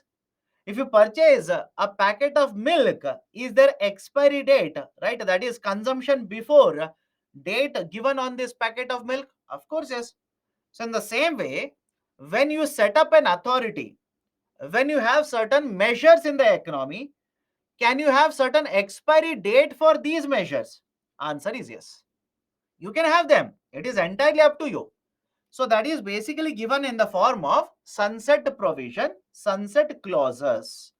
Right, so the sunset clause for the anti-profiting authority was 2 years. That was 2019. And after that, again, this was extended by 2 more years, 2021. Then it was extended by 1 more year, 2022. And the latest information that I've come across,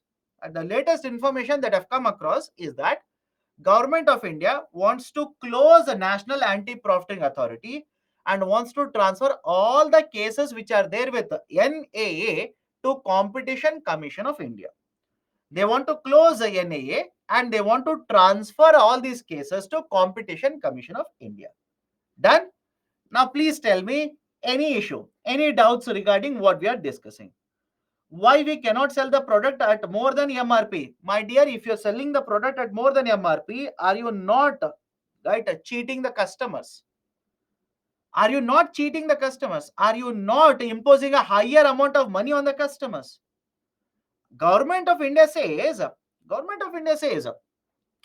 right, you collect the right amount of profits, right? Government doesn't have any problem with that. But when government is reducing the tax, I hope you understand the point. Some of you will say, why should I not sell it at higher price?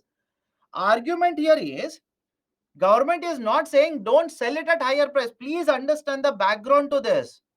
Government is saying, if I reduce taxes, you transfer the benefit to customer. You don't get the benefit. Are you able to understand the point I'm trying to make here? Government says, right, for example, you produce this bottle, right, and you can say to the government, I want to sell it at, right, 1 lakh rupees. Government says, sell it, right? That is your product, you sell it. If there are buyers, they will take it. If there are no buyers, you will incur a loss. But what is happening in this example? Understand that very carefully. What is happening in this example? Government has reduced GST. Government has reduced taxes. You don't get the benefit of those taxes. Customers should get the benefit of those taxes. And if you do not completely transfer the benefit to the customer, are you not taking the benefit of lower GST rate? Yes. Why should you get the benefit? Consumer should get the benefit. For example, those who are asking, sir, why should I not be allowed to sell it at 108 rupees? Let me ask you a counter question. If the GST rate on a product is increased from 12% to 28%, if the GST rate is increased from 12% to 28%, now at the selling price of 100, in the first example, you will be selling it at 112 rupees. Let me know. You are selling it at 112 rupees. And when the GST rate is 28%, will you increase the price of the product to 128 rupees or will you increase the price to 115 rupees? You tell me what you will do. Will you increase the price to 115 or will you increase the price to 128? You will sell it at 128. Don't say 115. Then you are a very, very bad businessman. Don't say 115. You will sell it at 128. And if I am the customer and I will ask you, why? Earlier you sold it at 112, now at 128. Why? You will point your fingers at government and say, ask the government of India. Ask the GST Council. They have increased the tax rate. What should I do? I am not getting any more profit here. Whatever profit was there earlier, I am making same profit even now. But because the GST rate has increased, automatically I have transferred the taxes to you. So when the GST rate increases, you want to put the burden on the customer. When the GST rate is reduced, you want to make more profit. Is it fair? Think, right? Is it fair? You want to be on a winning side always, right? You want to put the burden on the customer when the GST rate is high. But when the GST rate is low, you want to take more profit. Not at all fair. That is the reason government says, right? You earn profit. I don't have any problem. Earn profit. But please understand, transfer the complete benefit to the customers. Transfer the complete benefit. Okay. This is basically the discussion regarding GST. Profiteering is like the concept of greedflation. Yes, similar to the idea of a greedflation only. But please understand, greedflation leads to inflation. I hope you understand. Greedflation is basically related to inflation, right? But here it may or may not lead to inflation. Okay, done. Profiteering is tax on tax. How? You tell me. How profiteering is tax on tax? You tell me. There is no tax on tax in profiteering. Okay. Anti-profiteering measure is only applicable for essential commodities? No. Right? Any product that is covered under GST will come under anti-profiteering measure. Last point. What was the last point? Has a sunset clause, expiry date. Authority was set up in 2017. Authority will be closed after 2 years. Sunset clause. Okay.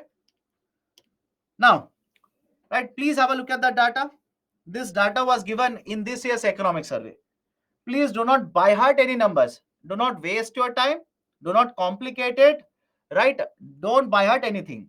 Make observations. Please make observations.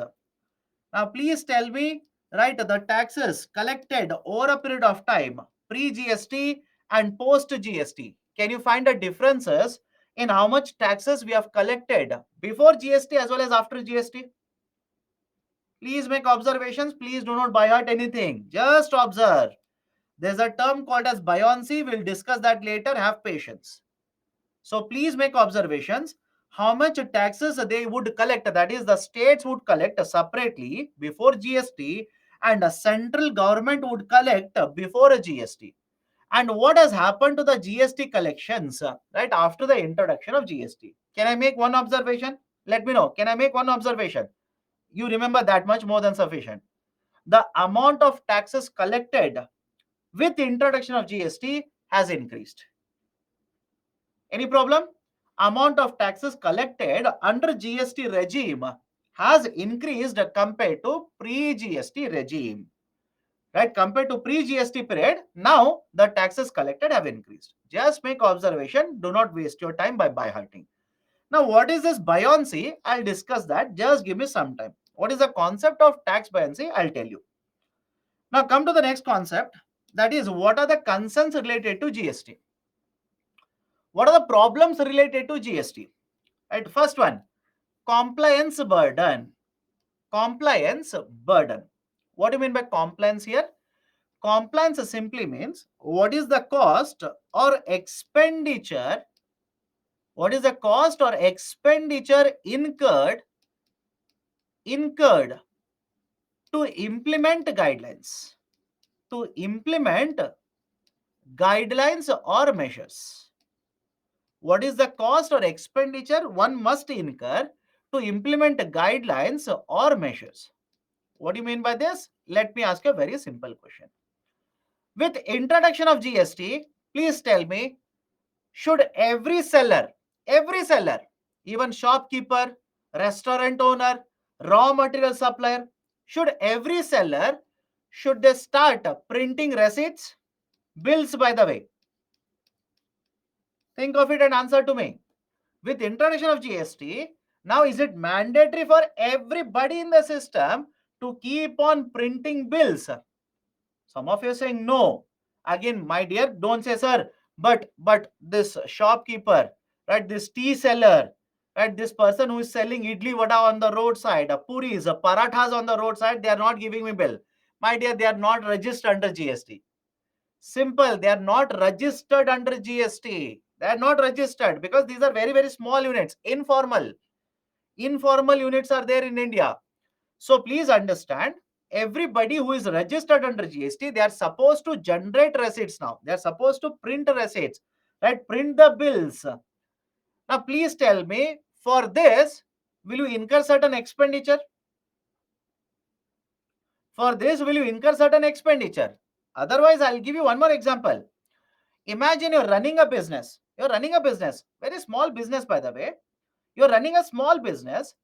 Now you are supposed to file all these documents to the government authorities. You'll have to submit all of these documents. You'll have to be registered online.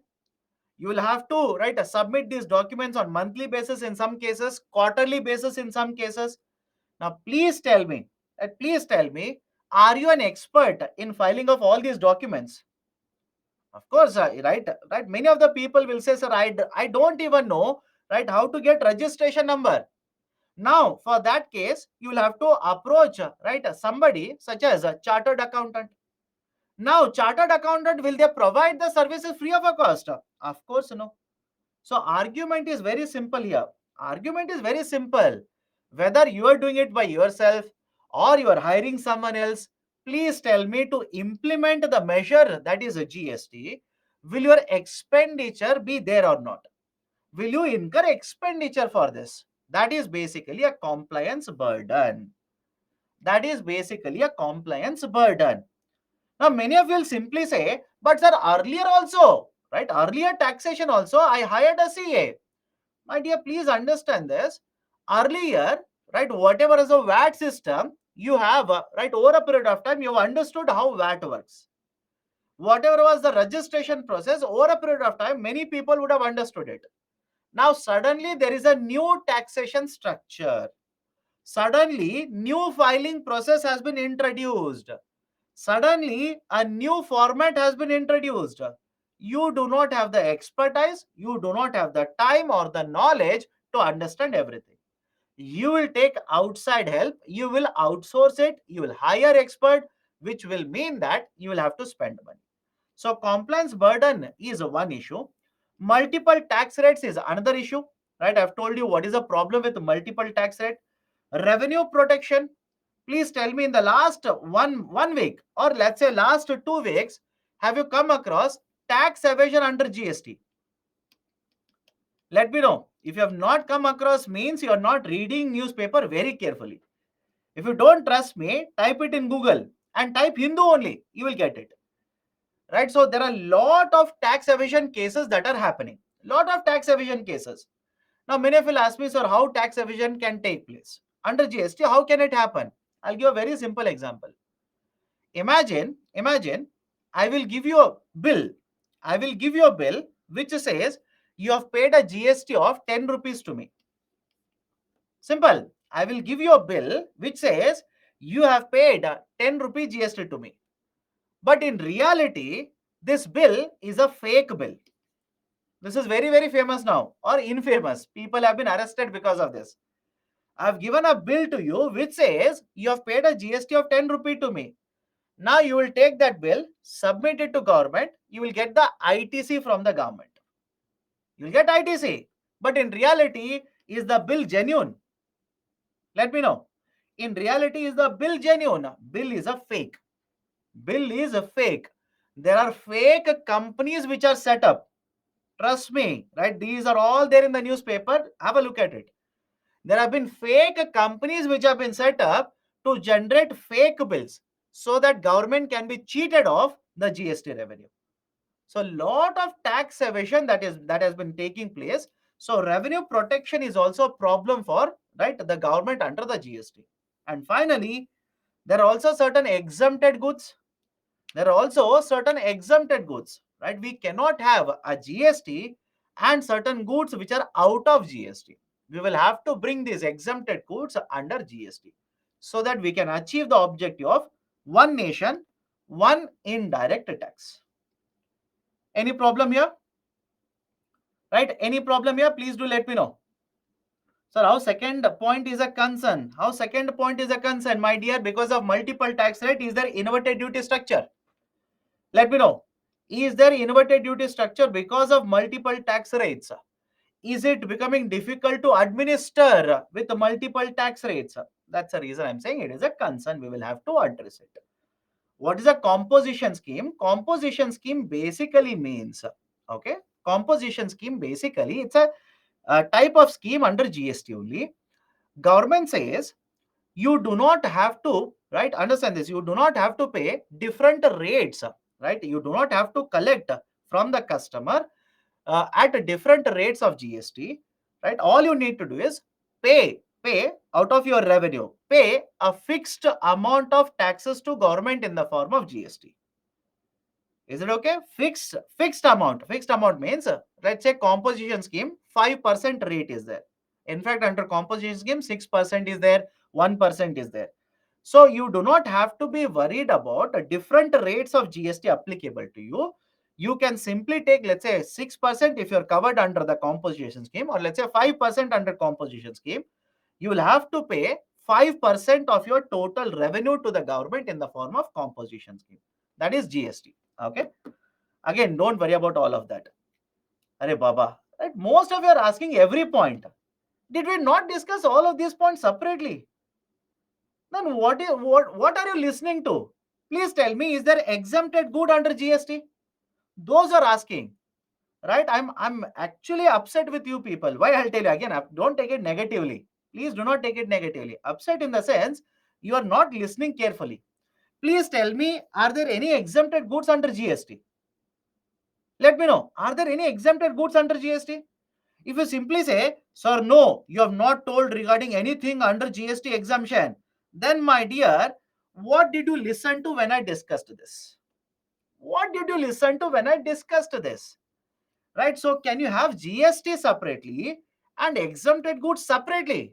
No, you cannot have it. You will have to bring all of the goods under GST. Right? This is my concern generally with the students. You people do not listen to the class carefully. Right? Revenue protection. I said fake bills are getting generated. You will claim the ITC, input tax credit, from the government, but government, because this is a fake company, is not going to get the 10 rupee tax. So government is concerned, right? Government is concerned about the GST fake bills. Okay, that is basically the revenue protection point here. So all these are some certain concerns. Please go through them. You'll have to give right these as a concern and way forward if at all a question is asked in UPSC. Revenue protection is general issue, not specific to GST. My dear, even in GST, is there a loss of revenue for the government? Yes. Right? Do not complicate it. Don't say this is very general, not in GST. In GST also, revenue loss is incurred by the government. I've written the same thing there. Okay. Now come to the more concepts. Tax buoyancy, tax elasticity, tax expenditure, tax to GDP ratio. I'll discuss all of them one by one. Please follow the discussion. Please follow the discussion. Let me start with the fourth one, tax to GDP ratio. Tax to GDP ratio. Now, what is the meaning of tax to GDP ratio? Imagine total amount of taxes collected by the government is, let's say, 100 crore rupees, and the GDP value is 500 crore rupees. Can I say tax to GDP ratio is 20%? Anybody has a problem? Please do let me know. Right, the amount of taxes collected by the government is 100 crore.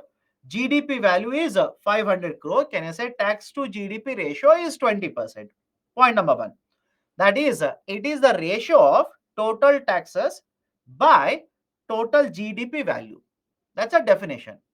Now, point number two, tax to GDP ratio should be higher. Point number two, tax to GDP ratio should be higher, should keep on increasing. Should keep on increasing. Why? Please understand, if the tax to GDP ratio keeps on increasing, Can I say it simply means taxes collected by the government are increasing? And if the taxes collected by the government are increasing, don't you think the dependency of government on borrowings automatically will start going down? Anybody has a problem with the second point? Anybody has a problem with the second point? It is basically the application of why taxes should be imposed by the government. If the tax to GDP ratio goes up, it simply means government is collecting more taxes. And when government is collecting more taxes, it simply means more money for the government, less dependence on the borrowings. That is the implication for you. Right? And the third point, what about India's tax to GDP ratio? Right? What about India's tax to GDP ratio? India's tax to GDP ratio is on lower side. It is generally right below 20%. From one year to another year, number will keep on changing. Next year, when you come across economic survey or budget document, please by heart from there. Don't worry about old data. Annually, government will give you that data. Please by heart from there. So tax to GDP ratio is less than 20% in case of India. But if you compare other countries, right, in case of other countries, the tax to GDP ratio is in the range of 35%, is in the range of 40%. For example, do you remember the acronym OECD? Let me know. Do you remember a group of country by the name of OECD? If you ask me, sir, you have never used it in the classroom, yesterday itself I've used it. In case of OECD countries, the tax to GDP ratio is around 35%. The tax to GDP ratio is around 35%. 35%. That's a very, very high number. Right now, many of you will ask me, in that case, sir, why is the tax to GDP ratio lower in India? Can I say these are the reasons? One, tax avoidance. Please tell me, does it make sense to you or not? Tax avoidance. Second one, tax evasion. Second one is a tax evasion. And the third one is basically tax expenditure. I'll discuss this. Basically, tax expenditure. Don't worry about tax expenditure. I'll discuss it. Listen first. Okay, so because of these reasons, the tax to GDP ratio in case of India is a lower. Anybody has a problem? Can I go to the next concept? Right, there are two students who are very, very weak in CSAT. My dear, 100 upon 500 is 20%. 100 upon 500 is 20%. Do the calculation, take out your calculator, do the calculation. It is as good as saying 1 upon 5. 1 upon 5 is 0.2. 0.2. But if you write in percentages, it will become 20%. Okay. Tax and GDP are increasing simultaneously proportionally. Not necessarily. Not necessarily. Right? Necessarily, they will not increase always in proportion. Right? No, it will not happen. Okay. Can we go to the next one? And also, agriculture has no tax. Generally, that is not taken as a concern because in case of India, historically speaking, understand this, at the time of independence, around 70%, around 70, right? Some authors will say 73, some authors will say 71, around around 70% of total GDP came from agriculture sector. And around 53% of the population which was working was there in agriculture sector. And that is a precise reason, right? Even today situation has not changed by much. Even today situation for the farmers is not very highly improved, right? Highly improved in the sense compared to other population. And that is the reason agriculture sector doesn't attract income taxes.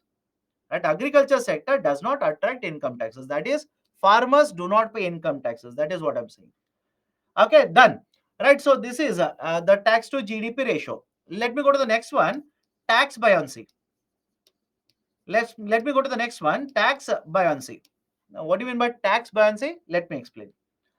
Right, imagine this year taxes collected are 100 crore, GDP value is 500 crore. Next year, taxes collected will become 120 crore rupees and the GDP value will become 550 crore rupees. Can it happen? Of course, yes, it can happen. Please understand, it can happen. Many of you ask, sir, how is that possible? It's never possible like this. It will never happen. Let me give a very simple example. Simple example.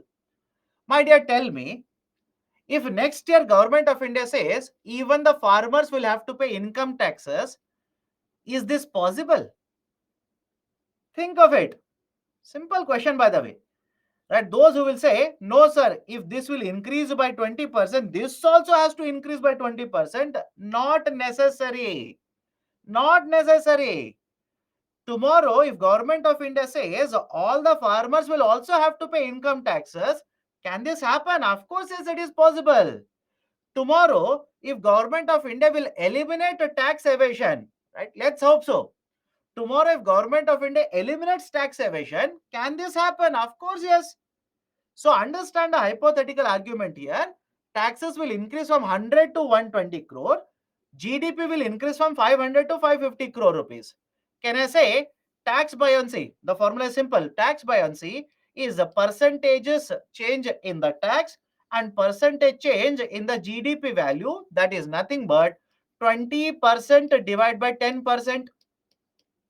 Any difficulty? Those will start asking me how 20%, how 10%, right? Use the calculator. Although UPC will not give you this calculator, use it now. So the numerator will change by 20%, denominator will change by 10%. Can I say tax buoyancy is twice? Tax buoyancy is 2 times. Any problem with this? Now, what is the importance of this number? What is the importance of this number?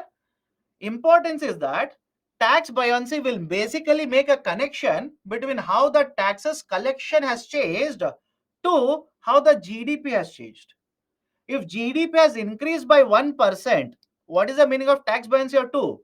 If GDP has changed by 1%, your taxes collected have changed by 2%. Now, based on this, don't you think having a higher tax buoyancy is always preferable? Think of it, right? What is the inference that you are drawing here? If GDP is changing by 1%, your taxes collection is changing by 2%. So does it make sense to you if I say tax buoyancy should be higher for a year? Tax buoyancy should be greater, which indicates compared to GDP changes, your taxes collection is changing by a much faster number. That is always preferable. That is always preferable. Now let me prove it. Let me prove it to you. What was the tax buoyancy before GST collection for indirect taxes? Make the second observation from the table now. What was the tax buoyancy for indirect taxes collection before GST was introduced? It is there in the table. The tax buoyancy was less than 1. And what has happened to the tax buoyancy after the introduction of GST? Please look at the right side now. Please look at the right side in the table. The tax buoyancy is more than 1. More than 1. More than 1 from lesser than 1. So don't you think GST has benefited government by increasing the tax revenue collection? Think of it. GST has benefited government by increasing the tax revenue collection. Of course, yes. That is basically the concept of tax buoyancy. Tax buoyancy measures growth rate in tax revenue collection as a response to overall means GDP growth rate. How is the taxes collection changing compared to overall GDP changing in the economy? That is tax buoyancy. Come to the third one, tax elasticity. Right? Understand that the second, in fact, in sequence, the second one. Right? The second number, understand the difference between tax buoyancy and tax elasticity. Tax elasticity measures growth rate in tax revenue collection as a response to the tax rate change. Don't say both 1 and 2 are same. Please make observations. Tax elasticity is if you change the tax rate as a response to this, as a result of this, how much is the changes in the taxes collected? That is basically tax elasticity. Is the tax elastic? Is the tax less elastic, more elastic? What is it? For example, if Government of India will change the tax rate by 1%, overall tax rates will change by how much percentage? Simple idea. Right, I'll repeat it again. If the government will change the tax rate by 1%, overall tax collection will change by how much percent, that is called as a tax elasticity. Any problem in understanding this? Right? One is different, two is different. Right? Both are different. Don't say one and the same. Come to the third one here. Serial number 3, tax expenditure. What do you mean by tax expenditure? Let me give a very simple example. Earlier example only. Yes, easy. Do you remember yes, easy? Let me know. Do you remember yes, easy? Special economic zone. What is the speciality about special economic zone? For 5 years, 100% tax exemption is provided. 100% tax exemption is provided. For 5 years, 100% exemption is provided. What do you mean by 100% exemption? A company earns a profit of 100 crore rupees. If it is within SEZ, if it is under the special economic zone, they will pay 0 rupee tax. If it is outside SEZ, domestic tariff area, they will pay 30 crore rupee tax, assuming 30% is the corporate tax rate. Now, please understand this carefully. Can I say that? With introduction of special economic zone policy, Government of India is foregoing or sacrificing a tax revenue of 30 crore rupee in this example. I'll repeat the statement. Listen to this very carefully. Can I say, by introducing the policy of special economic zone, in this example, government is sacrificing, government is foregoing 30 crore rupee tax revenue. Anybody has a difficulty here? Please do let me know right now. Anybody has a difficulty in this? And because we have SEZ, I will not collect the taxes. You might earn 100 crore rupees, 200 crore rupees. I will not collect corporate taxes from you. So whatever taxes I was supposed to collect, I am sacrificing it now. I am foregoing it. This is basically tax expenditure. This is basically tax expenditure. So tax expenditure refers to the tax revenue that is foregone. Foregone means not collected. The tax revenue foregone by government because of its policies. Because of its policies, how much tax revenue will be foregone, right? That is called as tax expenditure. Now, please tell me, come to this point here. Please look at this point. Please tell me, can I also say one of the reason why tax to GDP ratio is lower in case of India can be tax expenditure? Let me know. One of the reasons why tax to GDP ratio could be lower in India is because of tax expenditure. Right? Of course, yes. Because whatever revenue they were supposed to collect, they will not collect. Right? Because of certain rebate. Rebate means collect and give it back. Rebate is nothing but collect and give it back. Right? Certain rebates, certain exemptions, right? Certain exceptions, etc. So these are 4 very important concepts related to taxation. Please be very careful. Lot of times these have been asked in UPSC prelims. UPSC prelims. Any difficulty here? Any difficulty?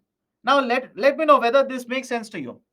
If tax to GDP ratio, right, understand this. If you're talking about tax to GDP ratio, can I say from last year to this year or in the last 1 decade, if tax buoyancy is very high, tax to GDP ratio will also start increasing. Let me know. Right? Does it make sense to you? Right? In the last 1 year to this year, if right tax buoyancy is very high, can I say tax to GDP ratio will also start increasing? Does it make sense to you? If UPSC will ask you these kind of questions, will you be able to answer this? Right? Right? Understand the concepts. Always focus on the concepts. Okay? Done.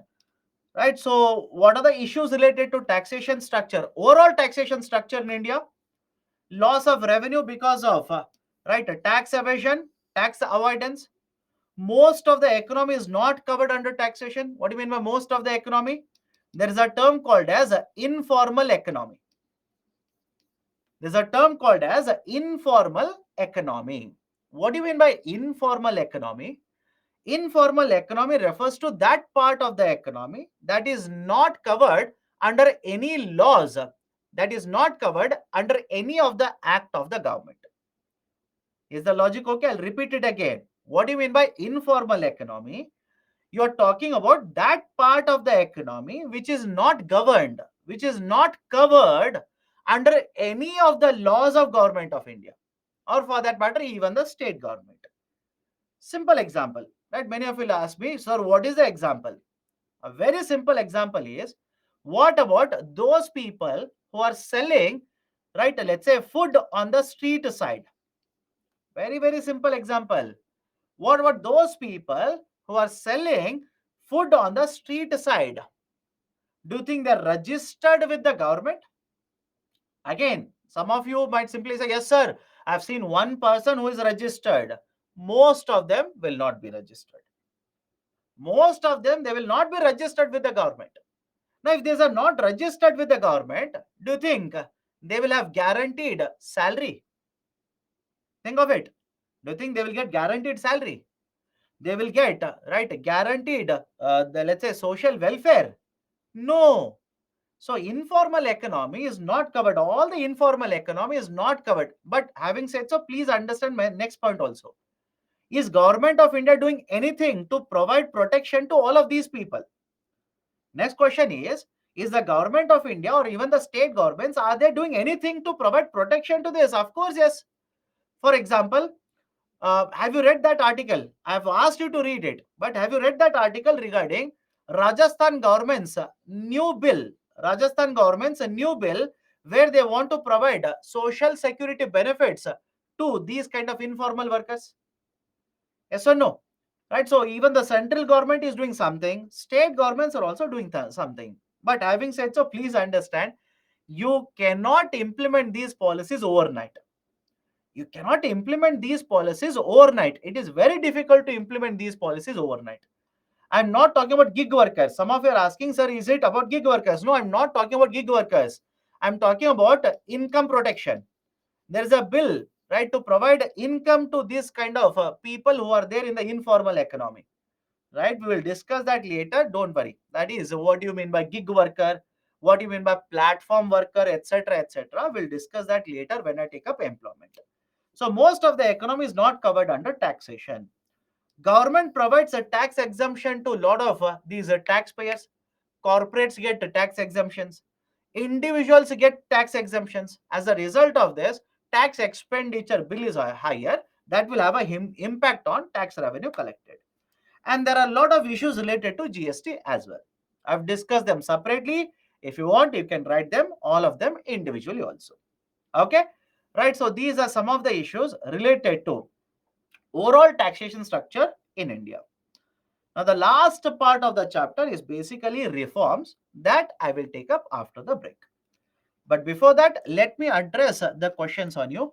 GST is applied on import duty. Please understand, there is additional import taxes which have been subsumed under GST. Right? So there is a component of additional import duties on the imports. Which product is pay higher percentage of tax to government? There are a lot of products. And please understand, you cannot simply decide based on the tax rate whether the product will contribute highest GST revenue. I hope you understand. Based on only rate, you cannot decide which of them will provide highest revenue. For example, what if I say a product market price is 1 crore, GST rate is 28%. And another product has a market price of, right, let's say 1 lakh rupees, and the GST rate applicable is 18%. Now, based only on this information, please understand the point I'm trying to make here. Based on only this information, can you say first product has highest contributions under GST? Think of it. Do you think you have sufficient data to come to that conclusion? Anybody here, right? Please do let me know. I've not yet taken the break. Please do let me know. Based on only this data, can you come to a conclusion first product will always contribute highest revenues to government? Of course, no. What if I say first product only one good is sold in this year, Second product, 1 crore goods have been sold in this year.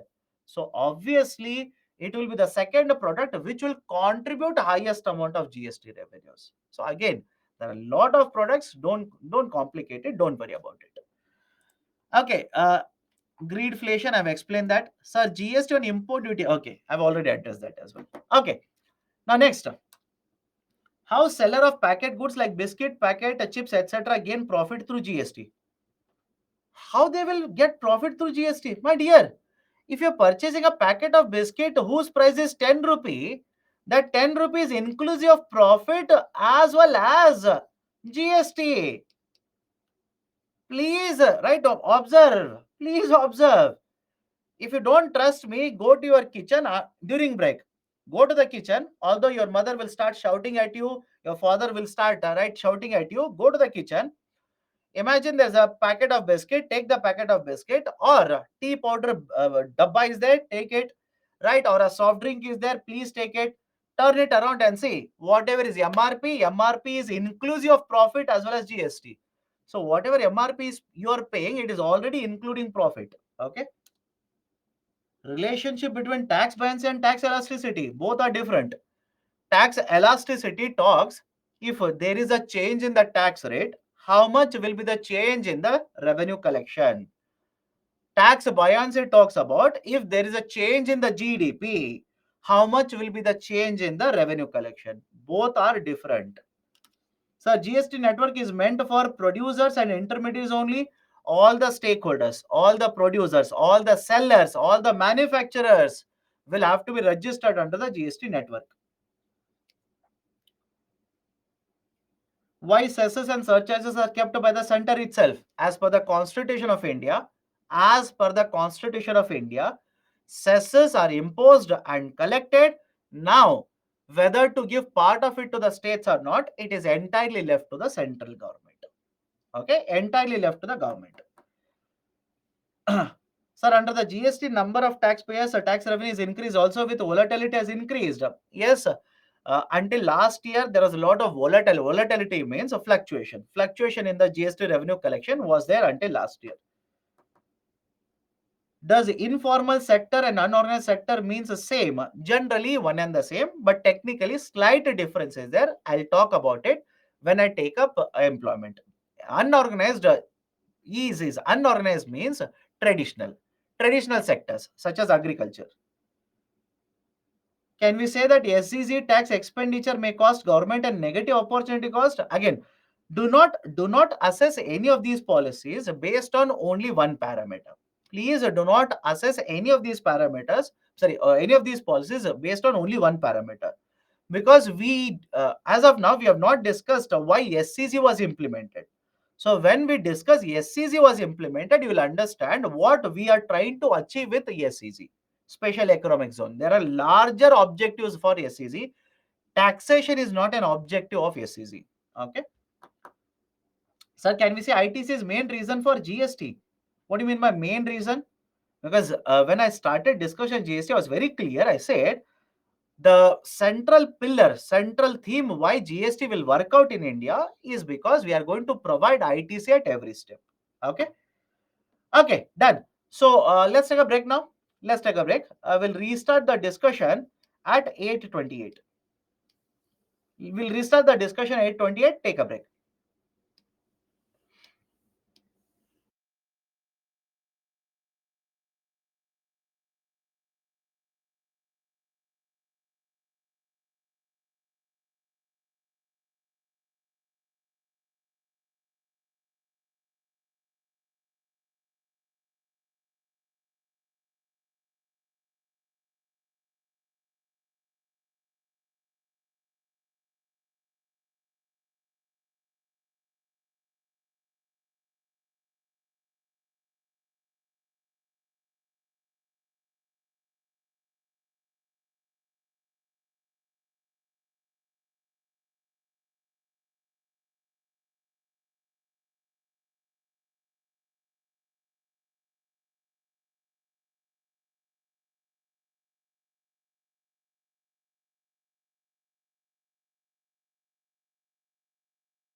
Okay, welcome back. Am I audible? Am I audible? Let's start then. Now, before I go forward, certain important points.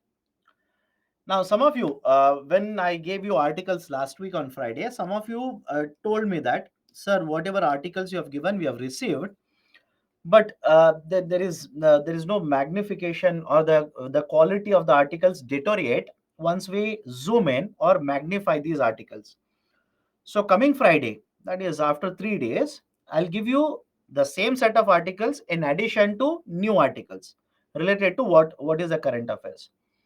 I'll give you one more set of articles plus old last week's articles as well. But we'll try to ensure that separately it will be given to you, right? Rather than sending it to you with the annotated PPTs. Because when we give it in the form of annotated PPTs, generally the quality is getting deteriorated. So we will try to ensure that somehow, right? Let's find out somehow separately if these articles can be sent to you through the system. Don't worry, right? We will ensure that you will get those articles. With that caveat, let's start. Let's start.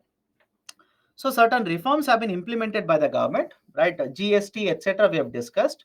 Now, let's discuss one more set of reforms. A basic idea, that is the concept of honoring the honest, right? Transparent taxation, honoring the honest.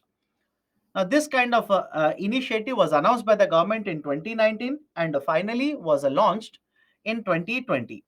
This initiative was launched by the government of India in 2020. Now, what are they trying to do under this initiative of honoring the honest? There are three very important pillars of this initiative. One is called as a faceless assessment. Second one is a faceless appeal. Third one is a taxpayer charter. And one is a faceless assessment. Second one is a faceless appeal. Third one is a taxpayer charter. Now, what is this concept of faceless assessment, appeal, and charter? Now, let me start with the first one. That is a faceless assessment. Now, understand the logic behind the assessment concept here. Assessment simply means evaluation. Assessment is nothing but evaluation. For example, imagine you will pay 100 rupee income tax to government of India. Simple example, okay? You'll pay 100 rupees of income tax to government of India. Now, please tell me, how should government of India come to know what is your actual income? How will they come to know that? And based on that, how should they come to know how much investments you have done in the economy? How much deductions are you claiming? Right? Whether the taxes that you have paid, that is 100 rupee tax that you have paid, whether this is a correct tax or not. How should they come to know? Right? Argument is simple. If government of India wants to find out whether the taxes you are paying is correct or not, they should have certain documents. All of you will agree with me? They should have certain documents, right? They should be receiving certain documents from your side which proves that your income is X rupee, your deductions are Y rupee, and your taxable salary is a Z rupee. And on this, right, certain taxes are imposed, and that turns out to be 100 rupee. Right? I hope you understand. There should be certain system, certain documents should be there with the government, certain data should be there with the government to find out whether this is correct or wrong. Now that is done through the concept of assessment. That is done through the concept of assessment. What is assessment here? Right, day for yesterday, I'm pretty sure all of you know this. Right, the last date to file the IT returns, right? Until day for yesterday people have kept on filing IT returns. What do you mean by filing IT returns? IT stands for income tax returns. You basically file all the documents. Everything is online now. If you know this, everything is online. You will file all the documents, right, regarding, right, investment proof, regarding your income proof, regarding what kind of deductions you are claiming, and you'll file all these documents online with the government, and government will check all of these documents and then come to a conclusion. evaluate or assess whether the taxes you have paid, these are correct, whether the deductions you are claiming, right, whether these deductions are correct. Should government, right, collect more taxes from you? Should they collect, right, lesser amount of taxes from you? They will assess everything. This is called as a IT returns assessment. But please tell me, is there a scope of corruption in the assessment concept? Let me know. Is there a scope of harassment of a taxpayer? Is there a scope of corruption, right, bureaucratic corruption in the concept of IT assessment? What is this scope of corruption I'm talking about? Let me give a very simple example. Imagine, understand this carefully. Imagine I will file IT documents. I know that these documents will be evaluated by you. Simple. Imagine I'm filing documents and I know that these documents will be evaluated by you. Now, please tell me, right, can I give you money and you will simply say whatever documents you have filed are correct? So, can there be a scope of corruption in the system? Of course, yes. If the taxpayer knows who is the tax authority evaluating, and if the tax authority knows whose documents they are evaluating, if A knows B is right assessing the document, and B knows these are the documents of A, right, there can be, I'm not saying right, there will be, there can be harassment of the taxpayer, there can be, right, corruption in the system, there can be, right, no transparency in what they are doing, etc. That is the reason government has introduced the concept of faceless assessment. Now, what do you mean by faceless assessment? Simple. Whenever I file the document, which is the tax official, who is the tax official assessing the tax documents, I will not know that. I hope you understand. Right? Once I file these income tax returns, which tax official will be looking into these tax returns, I will not come to know that. And second, whenever these documents, electronic documents, right, everything is online now. I hope you know this, everything is online.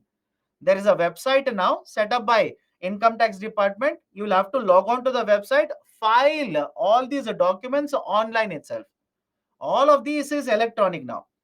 Now, next point is, if these right information regarding my income, information regarding my deduction, all of this is given to a tax official without disclosing that these are my documents. I'll repeat. All these documents, right, online are sent to a tax official without disclosing the information about the taxpayer. Now, please tell me, will the tax officer come to know whose documents they are evaluating? Will they be able to harass me? Will they be able to get in touch with me? Will they be able to ask money from me? Absolutely no. So, argument is simple here. There is a centralized process which has been set up by the government. Centralized process. That is, all these documents will go to regional faceless assessment center, and from this center, the identity of the taxpayer will be hidden, identity of the taxpayer is masked, and the documents electronically are sent to other tax officials for assessment. This will basically promote transparency in the system. This will reduce opaqueness. This will reduce the cases of harassment of the taxpayer. It will increase the accountability of the tax officials. Right? So this concept is called as a faceless assessment. Now there is one more idea, faceless appeal. Under this initiative, there is one more, that is faceless appeal. Now, what do you mean by faceless appeal? Imagine, right? Imagine you are the taxpayer. I'm the official. Electronically, your documents have come to me. I don't know who you are. I've checked all the documents. Now I'll come to a conclusion. This person has paid 100 rupee, but the person has not, right, disclosed certain other incomes. For example, imagine you have right generated one more source of income. You have not disclosed it. You did not disclose it to the tax official, but they came to know there is a source of income. Now, what the tax authority will do? They will simply send the application, they will send the documents back to the center. From the center, now, right, a notice will be sent to you.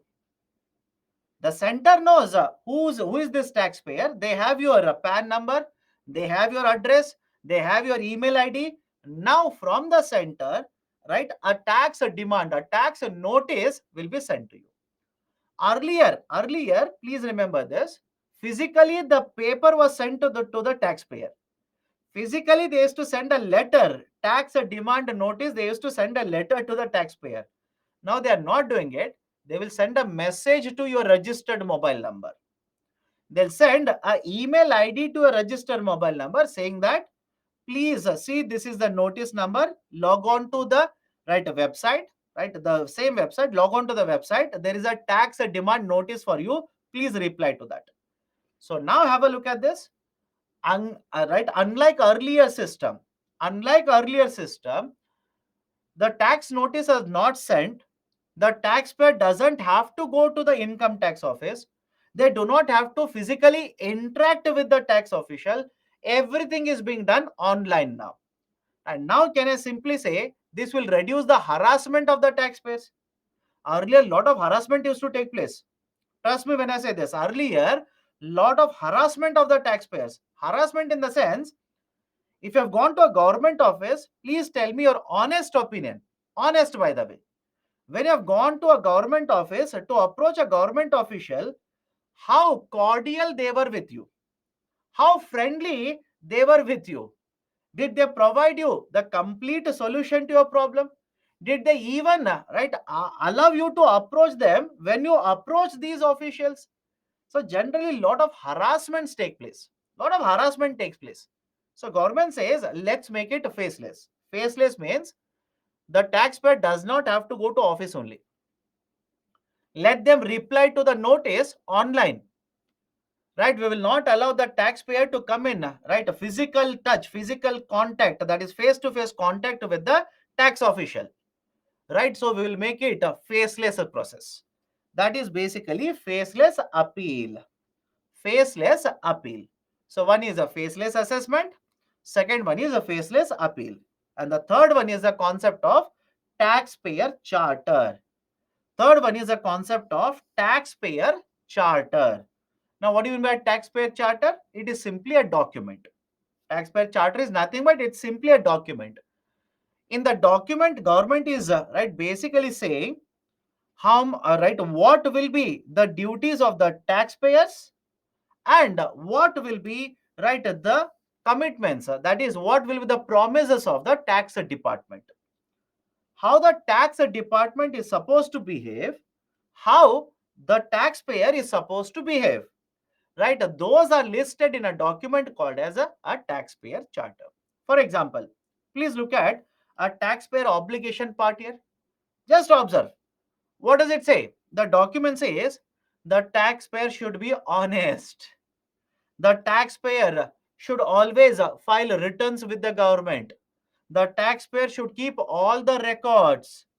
And if the tax official is demanding, asking for the records, all these records must be submitted to the official.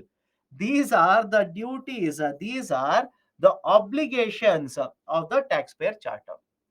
And on the other side, what are the commitments of the tax officials? How should the tax officers, tax department behave? Right? The document says the tax department should not be treating the taxpayers unfairly. They should always they should always start with the presumption that taxpayer is honest.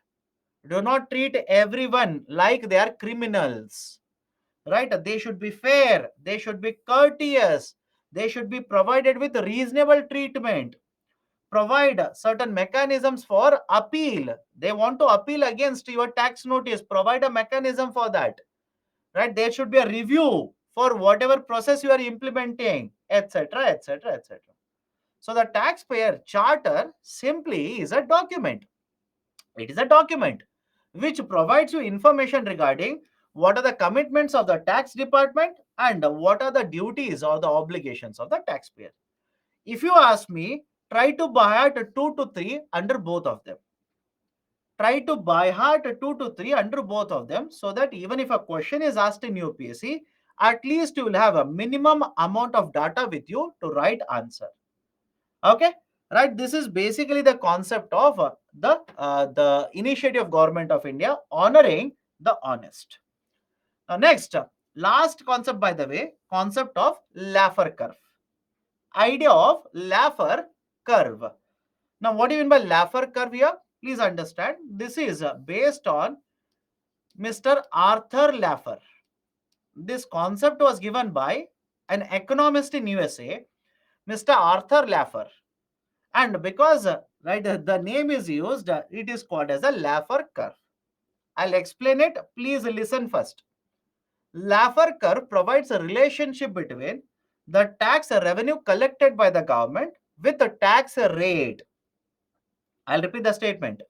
The Laffer curve provides a relationship between the tax revenue collected by the government with the tax rates. Right? Only two parameters. Tax rate, how it is going to influence tax revenue collected. Point number one. Point number two. Please make an observation. Can I say Laffer curve? Here, the graphical representation, Laffer curve is inverted U, alphabet U. It is inverted alphabet U. Anybody has a problem with this? When I say U, I'm not talking about this U. No, I'm talking about alphabet U. Inverted. The curve is a inverted U curve. Right? Point number two. Come to the point number three. Along the x-axis, the tax rates are represented, and along y-axis, the government revenue collection is represented. Point number four. What is the meaning of it? Whenever the tax rates are increased, the government revenue collection will increase. There are two parts to the statement. Follow this carefully. Right? There are two parts. Whenever the tax rates are increased by the government revenue collection will also increase. But if the tax rate is increased after optimal tax rate, if the government will further increase the tax rate after optimal tax rate here is given in the form of T star. Can you see this? Here optimal tax rate is given in the form of T star. Optimal tax rate means what? The rate at which the government will collect the highest amount of tax revenue. Optimal tax rate is the rate at which government will collect the highest amount of tax revenue. So I'll repeat it again. Whenever government will increase the tax rate, the government revenue collection will increase. But if the government increases the tax rate after optimal tax rate, revenues will not increase, rather revenues will decrease. Now, why it will happen? I'll explain it. Anybody has a doubt in the statement? Why it will happen? Have patience. But anybody has a doubt in the statement? I'll repeat the statement. If the government will increase the tax rates, the tax revenue will start increasing. But if the government increases the tax rate above the optimal tax rate, revenues will not increase, rather decrease. Now, why? Question is why? Why does it happen like this? Now, before I tell you the reason, all of you will understand this particular point. We are making a simplified connection between revenue and tax rate. Let me know. We are basically making a very simple connection between revenue and tax rate. Now, please tell me, will Government of India's tax revenue collection depend only on the tax rate? Think of it. Very simple question, right? How many of you think that Government of India's tax revenue collection will be dependent only on the tax rate? Nothing else matters. Only tax rate will matter. Then if you say yes to that question, then I'll tell you, what about pandemic? Some of you are saying, yes, sir. My dear, let me throw a data at you then. Government will increase the tax rate during pandemic. Tell me, will government revenue start increasing? Let me know. Those who are saying yes, think of it and answer to my question now. If government of India will increase the tax rate during pandemic, do you think government of India's revenue collection will increase? So tell me, is it applicable? Is this logic applicable, right, in external or internal factors which are beyond the control, which are right beyond the tax rate? Of course, yes. Of course, yes. The matters is context. In what context are you talking about it? All of that will have an impact on tax revenue. So that is, understand this. This is a very simplified version. There are a lot of criticisms regarding this. Lot of criticism because we are trying to simplify tax revenue with the tax rate. But the tax revenue is dependent on so many factors. Tax revenue is dependent on so many factors. Right? That is the argument here. Right? Now, please understand why it will happen. Please understand why it will happen. Imagine the tax rate right now is 0%. Imagine tax rate is 0%. How much taxes will be collected by the government? Let me know. Imagine the tax rate is 0%. How much taxes will be collected by the government? 0 rupees. 0 percentage, 0 rupees. So we will start from origin. Right? Some of you would be thinking, sir, why is the line starting from origin only? Now is the logic clear? You'll have to start the graph from the origin only like this.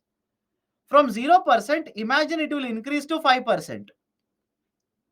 From 0%, it will increase to 5%. What will happen to tax revenue collection? Automatically, tax revenue collection will increase. From 5%, imagine this is made 20%. What will happen to tax revenue? Tax revenue will increase. Now, let's say hypothetically, I will write it, don't keep on asking. Let's say hypothetically, the tax revenue collection is highest at 30%. Hypothetically, the tax revenue collection is highest at 30%. Now, this theory says that if government will increase the tax rate from 30% to 35%, from 30% to 50%, tax revenue will not increase. Rather, tax revenue will start falling down. Why? The economist says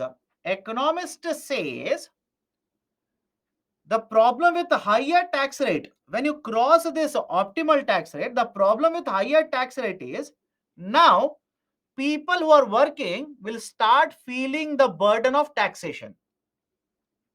People will start feeling the burden of taxation. That is, they will start saying that if I work more, I will pay more taxes to government.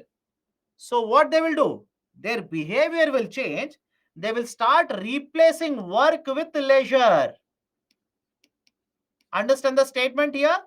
As per this theory, it says when the tax rate will cross optimal tax rate. And for those of you who are asking me, how do you decide optimal tax rate? There is no formula given by the economist. There is no formula. That is the second criticism. I repeat it. Those students who are asking me, sir, how did you come to a conclusion 30% is the optimal tax rate? Is there any formula to find it out? Absolutely no formula. There is absolutely no formula for this. The theory simply says, right, T star. No number is given. They'll simply say T star.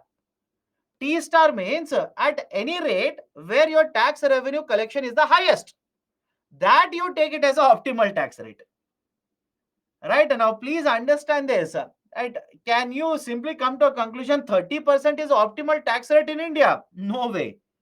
Can you come to a conclusion 20% is optimal tax rate in India? No way, because tax revenue collection is affected by so many factors. Right? That is the reason. Right? Think of it. If this was actually true, if you knew, right, what is the optimal tax rate through a formula, don't you think government of India would have only one tax rate in India? Apply logic. Apply logic and let me know, does it make sense to you or not?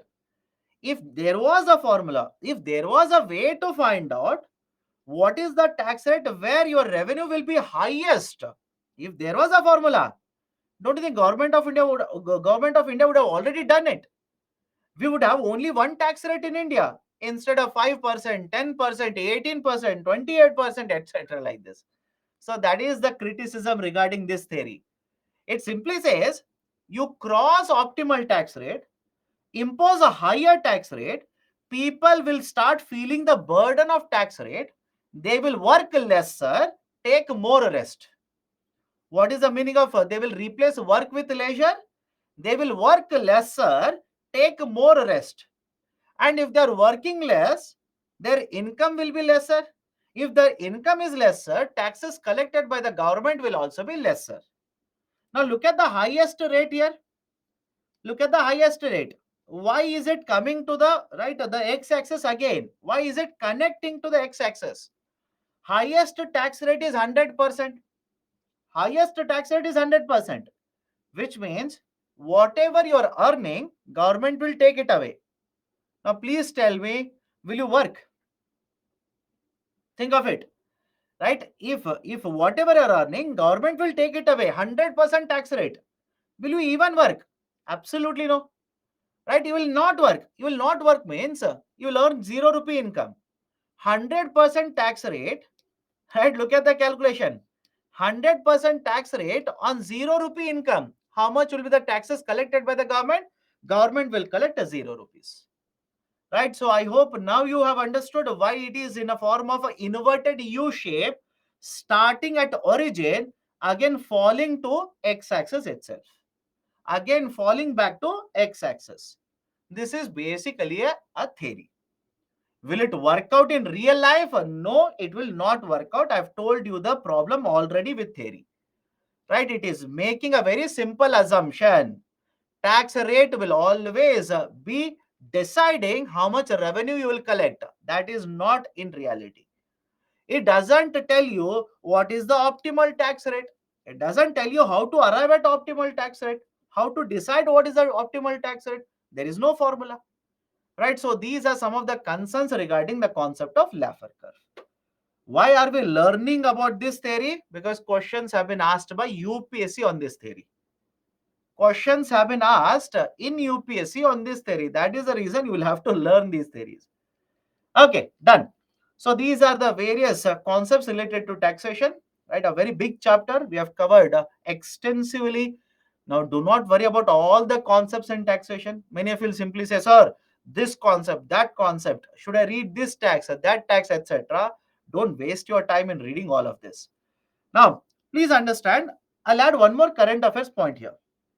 I'll add one more current affairs point here. Have you heard of windfall taxes? This is not given in the book, but understand what is the concept. Have you heard of a windfall tax? In case of India now, this is a very important concept or a new type of a tax implemented by the government. Windfall taxes.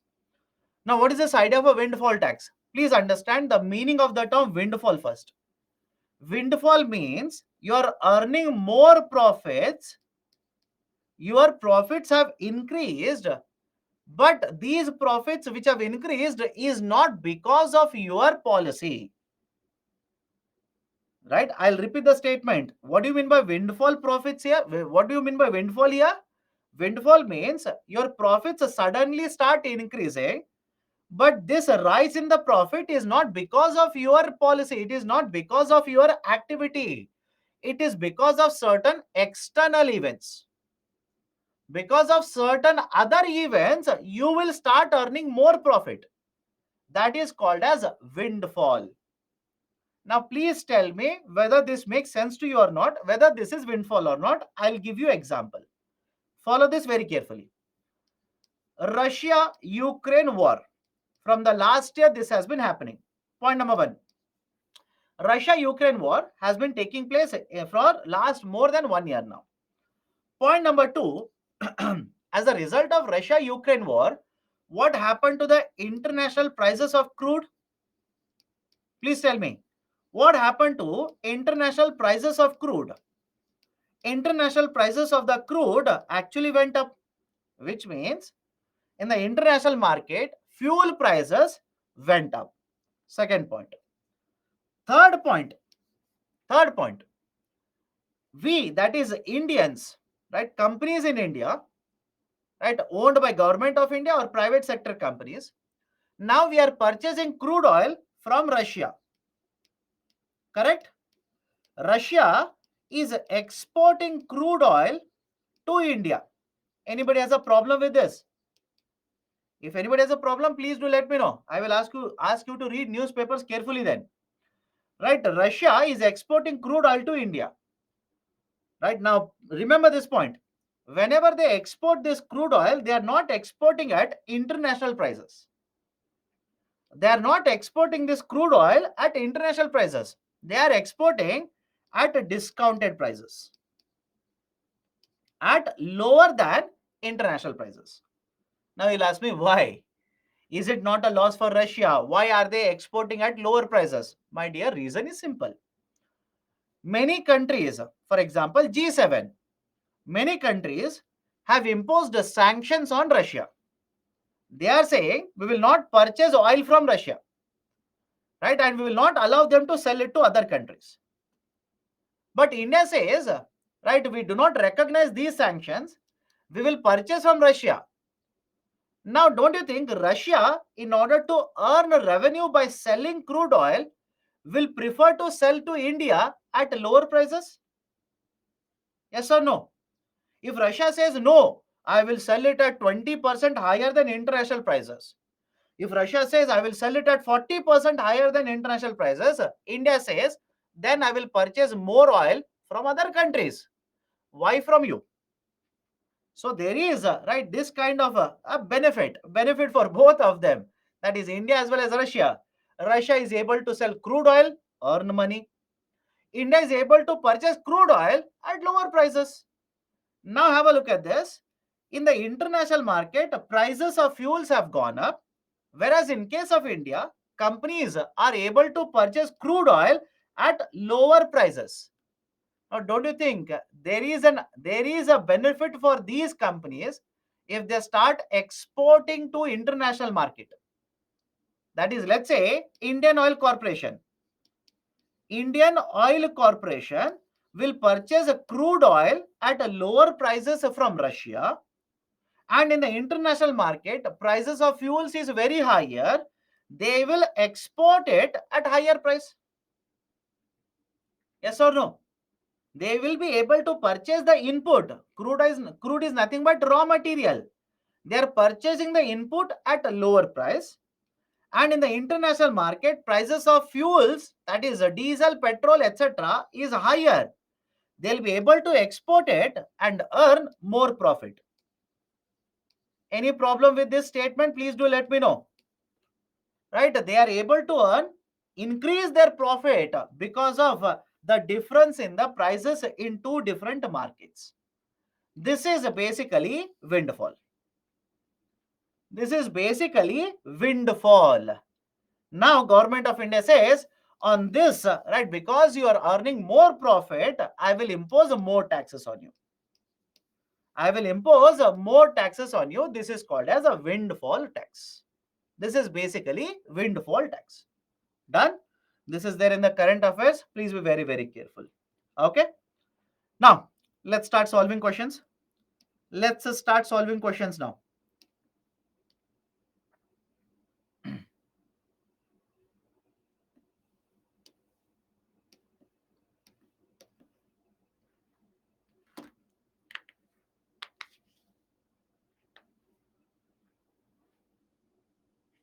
Read the question very carefully.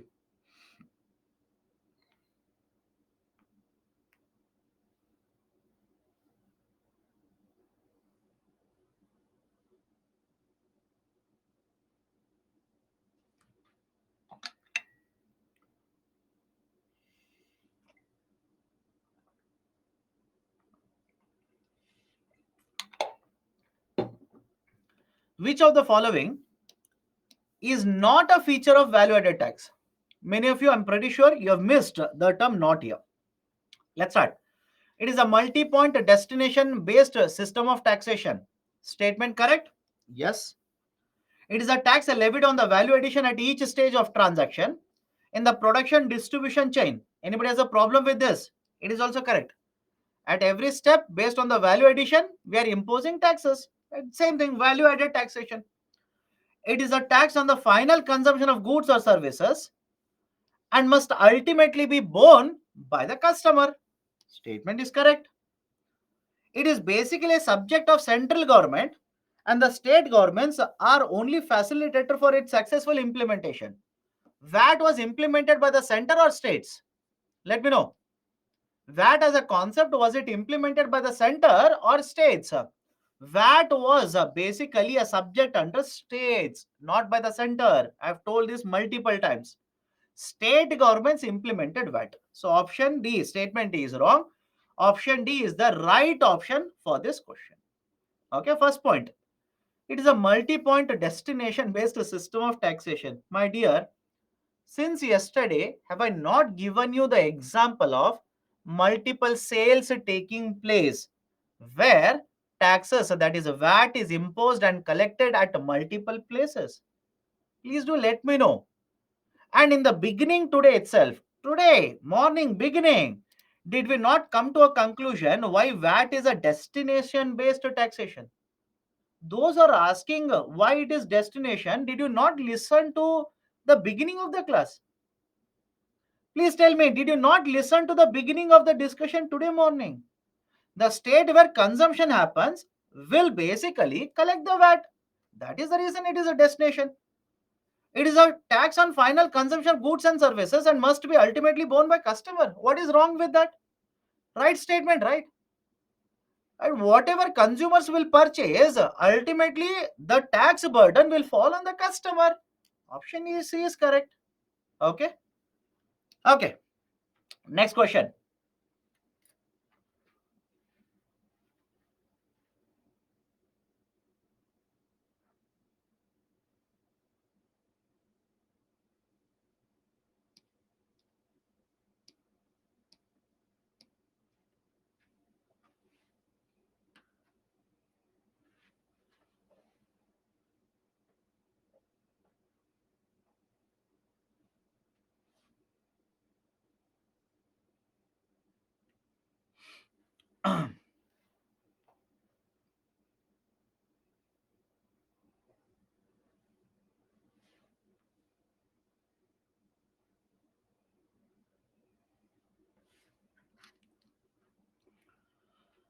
Okay, 59% are correct. Let's start.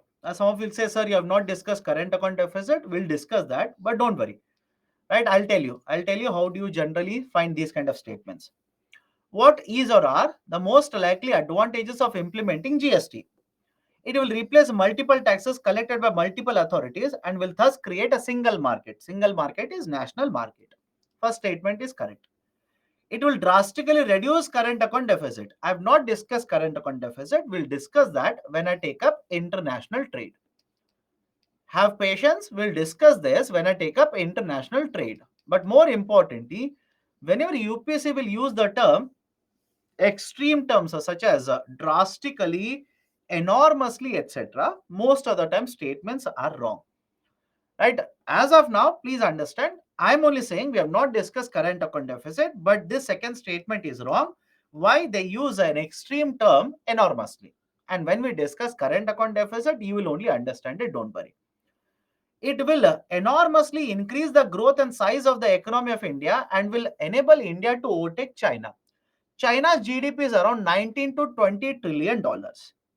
India's GDP is around 3 trillion dollars. Now, please apply common sense and tell me, just because you're implementing GST, will you be able to increase your GDP from $3 trillion to more than $20 trillion? Does it make sense? If you say yes, sir, it will make sense, then why did you not implement it back in 1947? Why did you wait till 2017 to implement it? Because please understand the point here. GST as a concept is new for India.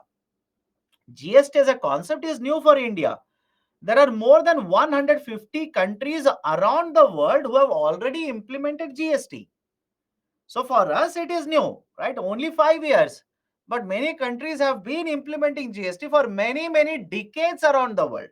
So GST is nothing new in the global market. It is new for us because we have implemented it from 2017. Okay.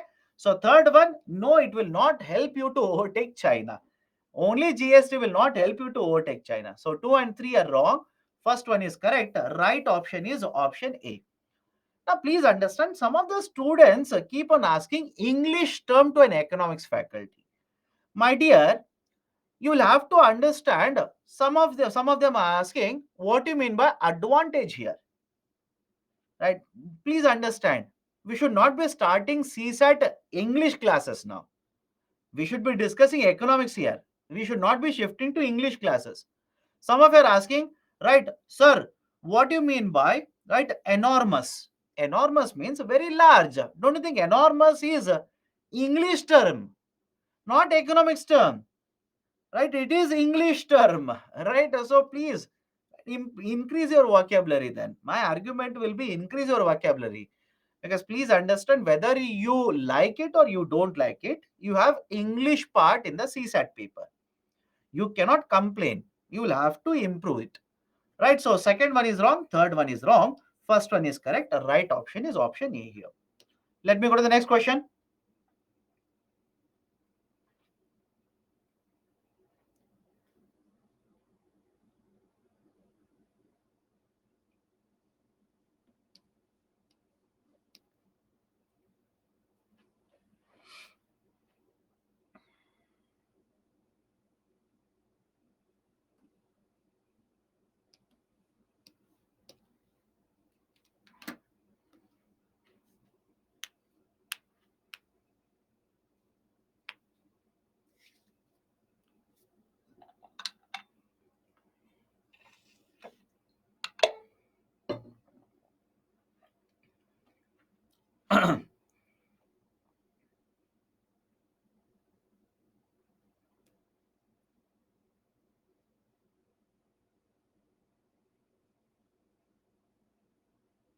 Okay, 52% have answered correctly. A higher tax revenue can be collected by imposing higher tax on commodities which have highly inelastic demand. Please tell me, if you impose a higher tax rate, what will happen to market prices? Let me know. What will happen to market prices? Market price will start increasing. And if the market price increases, the demand generally should change. But now the question is, does the product have a elastic demand or inelastic demand? Think of it. We have discussed elasticity earlier. Does the product have elastic demand or inelastic demand? If the product has a elastic demand with higher market prices, don't you think the demand will fall down by a large percentage? Yes or no? Right? Apply the basic knowledge of elasticity. If the market price increase by 1%, if the product has an elastic demand, demand will fall down by 5%, 8%, 10%. So as a result of this, will government collect higher tax revenue? No. What if the product has inelastic demand, such as petrol, such as salt, right? What if the product has a highly inelastic demand? Demand doesn't change by much. So if government of India imposes a higher tax rate, demand will not change by much. Will the government collect more tax revenue? Yes. Right? First point is correct. Second point is wrong. Which are habit forming, such as tobacco products. Habit forming means which you will consume regularly. Regularly you will keep on consuming. Alcohol, tobacco, right, etc. So which are habit forming? Yes, here also if government imposes a higher tax, people will keep consuming them. Government will be able to collect more taxes. So 1 and 3 are right. Right option for the question will be option B here. And again, please understand, I can use elimination method, etc., etc. I can do this. But these are previous year questions. These are previous year questions. I don't want to keep on fiddling with them. If the same question is asked in UPSC as per the new pattern, please tell me if your concepts are clear. Will you be able to answer these kind of questions? Let me know. If the same question is asked as per the new pattern, only one statement is correct. Only two statements are correct. All the three statements are correct. None of the statements are correct. Again, understand this. I'll keep on telling every batch for the last 1 month. Whatever students have taught, I've been telling the same thing to everyone. I'll tell you people also same thing. Do not worry about options. With change in the option system, is it difficult? Of course, yes. Of course, yes, it is difficult. But if your fundamentals are strong, if your concepts are strong, even if the elimination method is not there, even then you will be able to answer the questions. So focus on understanding the concepts. Do not try to by heart concepts now. Okay. Now descriptive question. Discuss the rationale for introducing GST. Right. Discuss why did we introduce GST and what are the reasons why there was a delay in introducing GST. Now these are the three parts to the answer. Start with introduction. Define what is GST. Define what is GST. Now it should not be difficult for you to define GST. Right, so define what is GST, come to the main body. What are the reasons why GST has been implemented? Right, you don't know the reasons now, please do let me know. We want to address cascading effect, we want to promote ease of doing business. Right, the states and the center had multiple indirect taxes, we want to simplify this indirect taxation structure. We want to address the issue related to, right, let's say the transportation cost, etc, etc. All the features we have discussed, simply write them. Now, right, why there was a delay in implementation of GST? Why there was a delay in the implementation of GST? Point number one, don't you think if you're taking away taxation powers of the states, there will be opposition from the states? Let me know. If you're taking away the taxation power of the states, are you not going to face opposition from the states? So is it easy to implement within a shorter period of time? Second, after you take away the powers of taxation from the states, you will have to provide them compensation. So again, there is a lot of discussion regarding compensation itself. Third, when you're taking away the taxation power, don't you think some of the states will never accept to give away taxes on fuels? They will never accept, right, to give away taxes on, right, the alcoholic products, etc. Again, there is a negotiation, extended period of negotiation. And once you have decided to bring GST, now there is a next problem.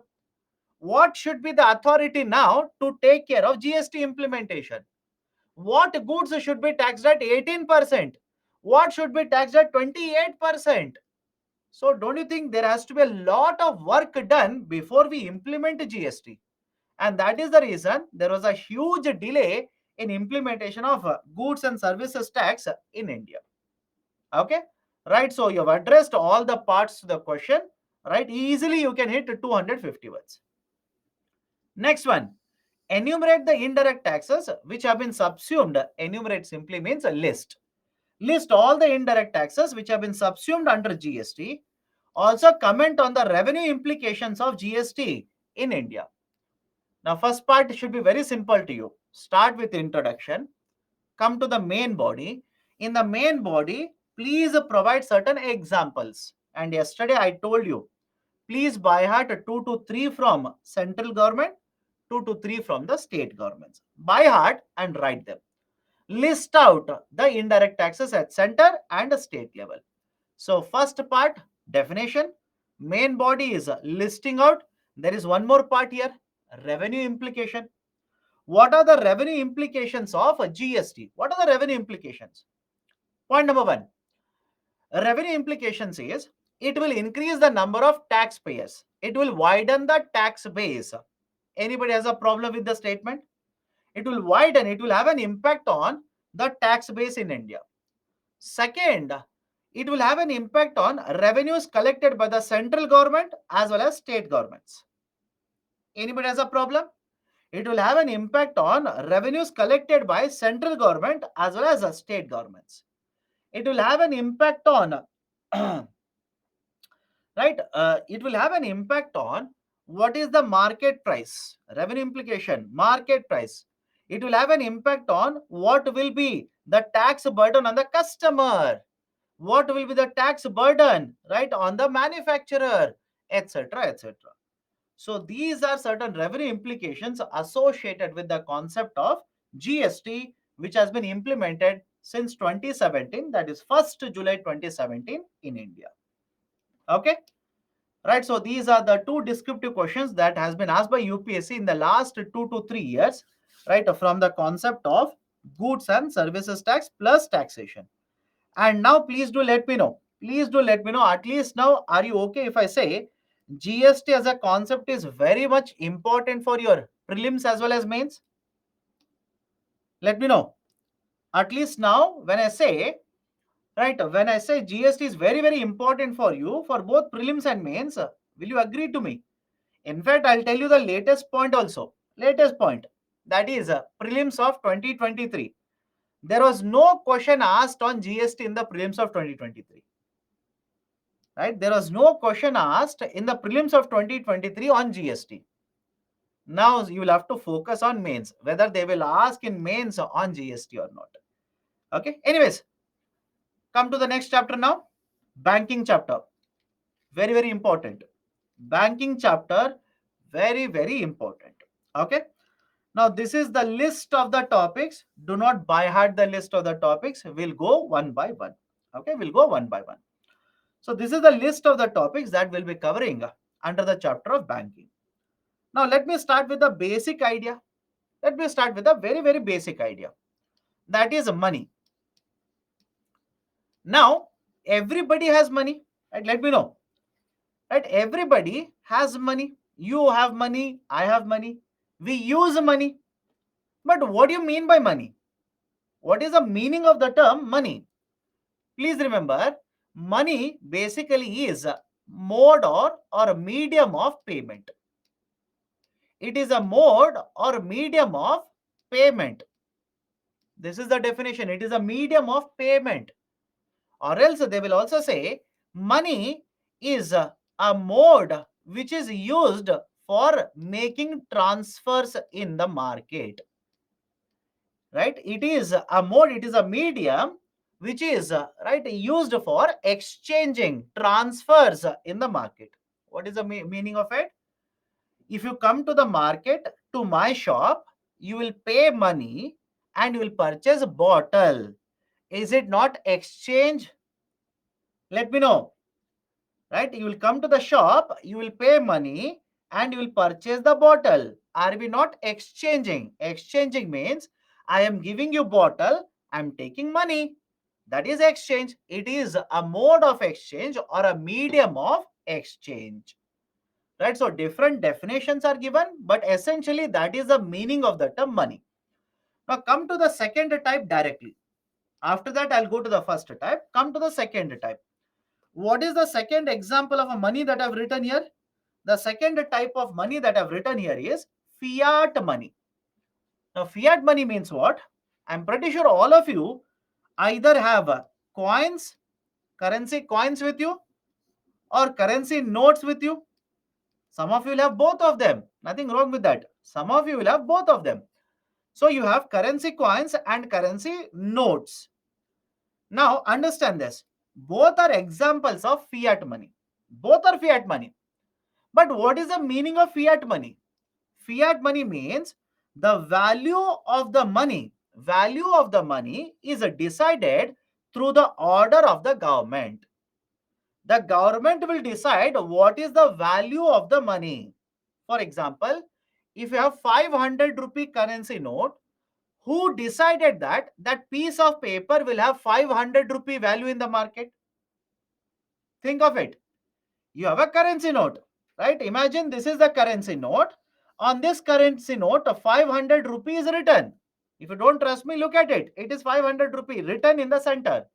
Who decided that this piece of paper will carry a value of 500 rupee in the market? It is, of course, right, printed and issued by RBI. But can I say at a larger level, it is the government of India which will decide which currency note will have which value in the market. I understand you're saying RBI. Correct. RBI is printing and giving it in the market. But RBI is also part of government of India. So through the order of government of India, can I say that this piece of paper will have a value of 500 rupee in the market? Anybody has a problem with this statement? Anybody has a problem? Through the order. If the government will withdraw the order, if government says from tomorrow this piece of paper is not 500 rupees, what is the market value of this piece of paper? Can I say zero? Right? Government will say tomorrow this 500 rupee currency note, no, it will not carry the value of 500 rupee in the market. What is the value of that piece of paper? 0 rupees. Zero, right? It doesn't have any value. Sir, very difficult to understand. What is the meaning of it?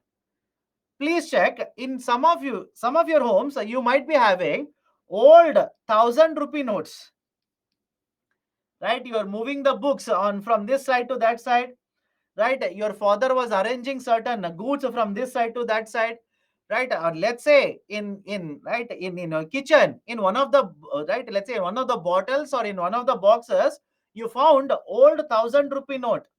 What is the value of this old 1,000 rupee note in the market today? What is the value? 0 rupees. Nobody will give you that value in the market. 0 rupees, which means through the order of the government, the value has been withdrawn. That is concept of fiat money. That is the idea of a fiat money. Now come to the first one. Commodity money. What do you mean by commodity money? A commodity, right? Now, what is the meaning of commodity? Please understand. Commodity is anything that is produced which will have market value. Simple. Commodity is anything that is produced which will have market value. For example, gold. For example, silver, bronze, right? Or for example, rice, wheat. All these are examples of commodities. So earlier, before we introduced fiat money, earlier we had commodity money. What do you mean by commodity money? Right? Commodity itself was used as a medium of payment. What is money? Money is nothing but medium of payment. So earlier, commodity itself was used as a medium of payment. For example, I will purchase, right, let's say 500 coconuts from you. I will give you 1 gram of gold. All of you agree with me? Right? Gold is a commodity. So commodity itself was used as a medium of payment that was called as commodity money. Now, please let me give you one example and please answer to this question. If I today, understand this, if I make a coin which is of 1 gram gold,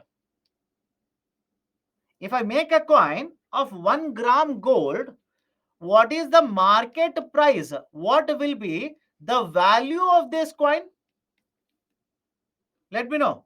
If I make a coin taking 1 gram gold, what do you think will be the value of this coin? How many goods worth can you purchase in the market using this 1 gram of gold? Can I simply say, whatever is the price of the gold, that will be the value of this coin? Yes or not? Please do let me know. You made a coin using gold. So whatever is the gold price, the value of the coin will be the same. Don't worry, sir. Taxes, making charges, don't complicate it. Can I say whatever is present in this coin, that that component will decide the purchasing power of this coin. Apply the logic to commodity money.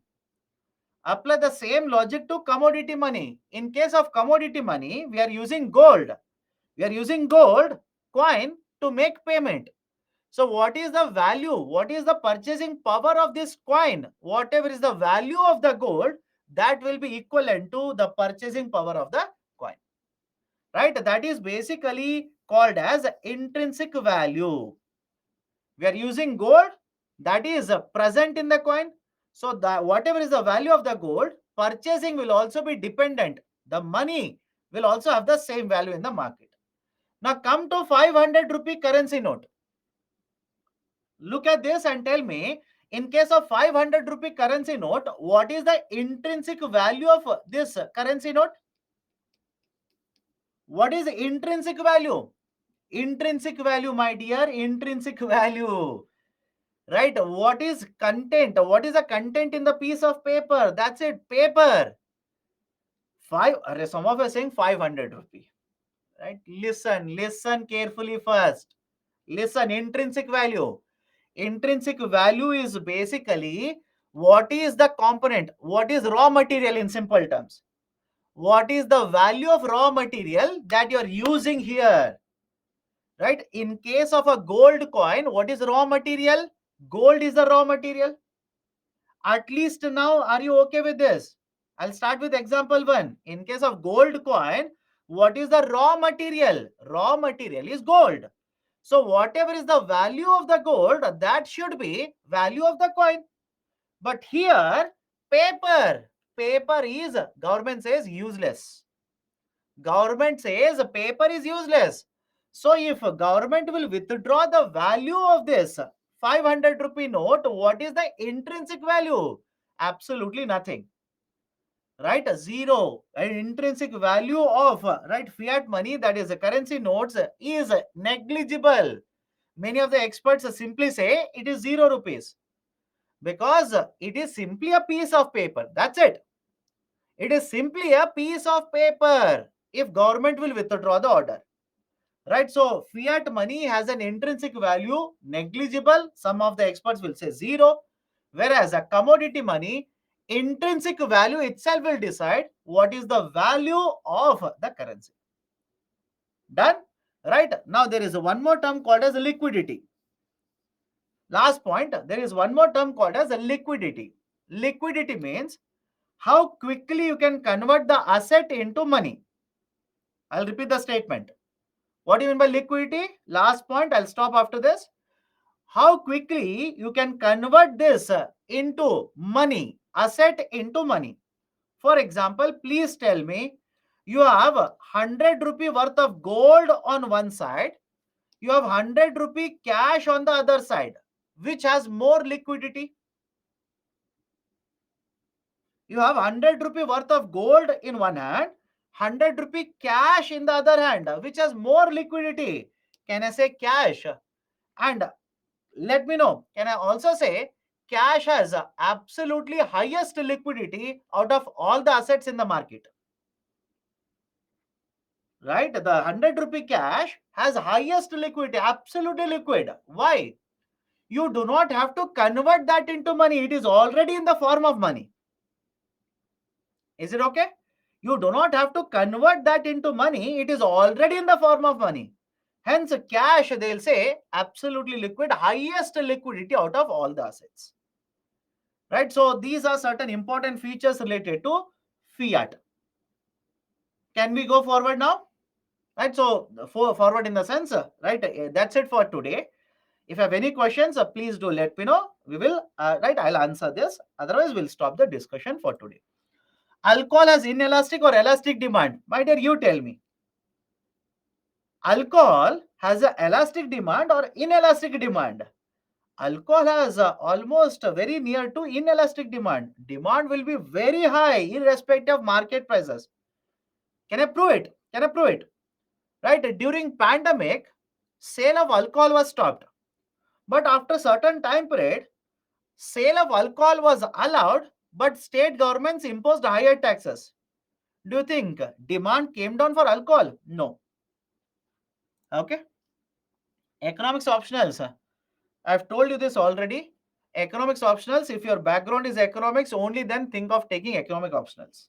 If not, my suggestion, my sincere advice to you is leave it. Okay.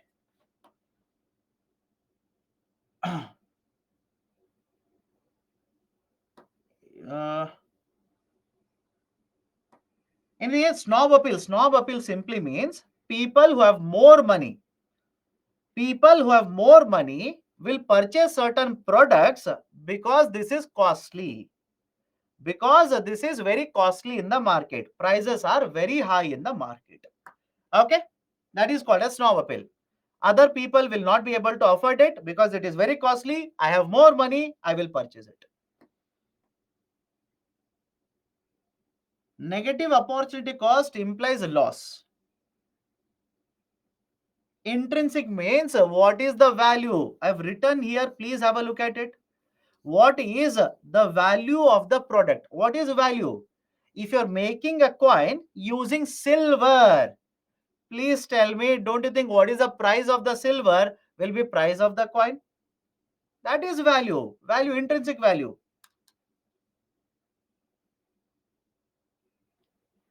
RBI approved our currency in our country, but what does the government take for printing money? I'm not able to understand the question. Please rephrase it. Please rephrase it. I'm not able to understand the question.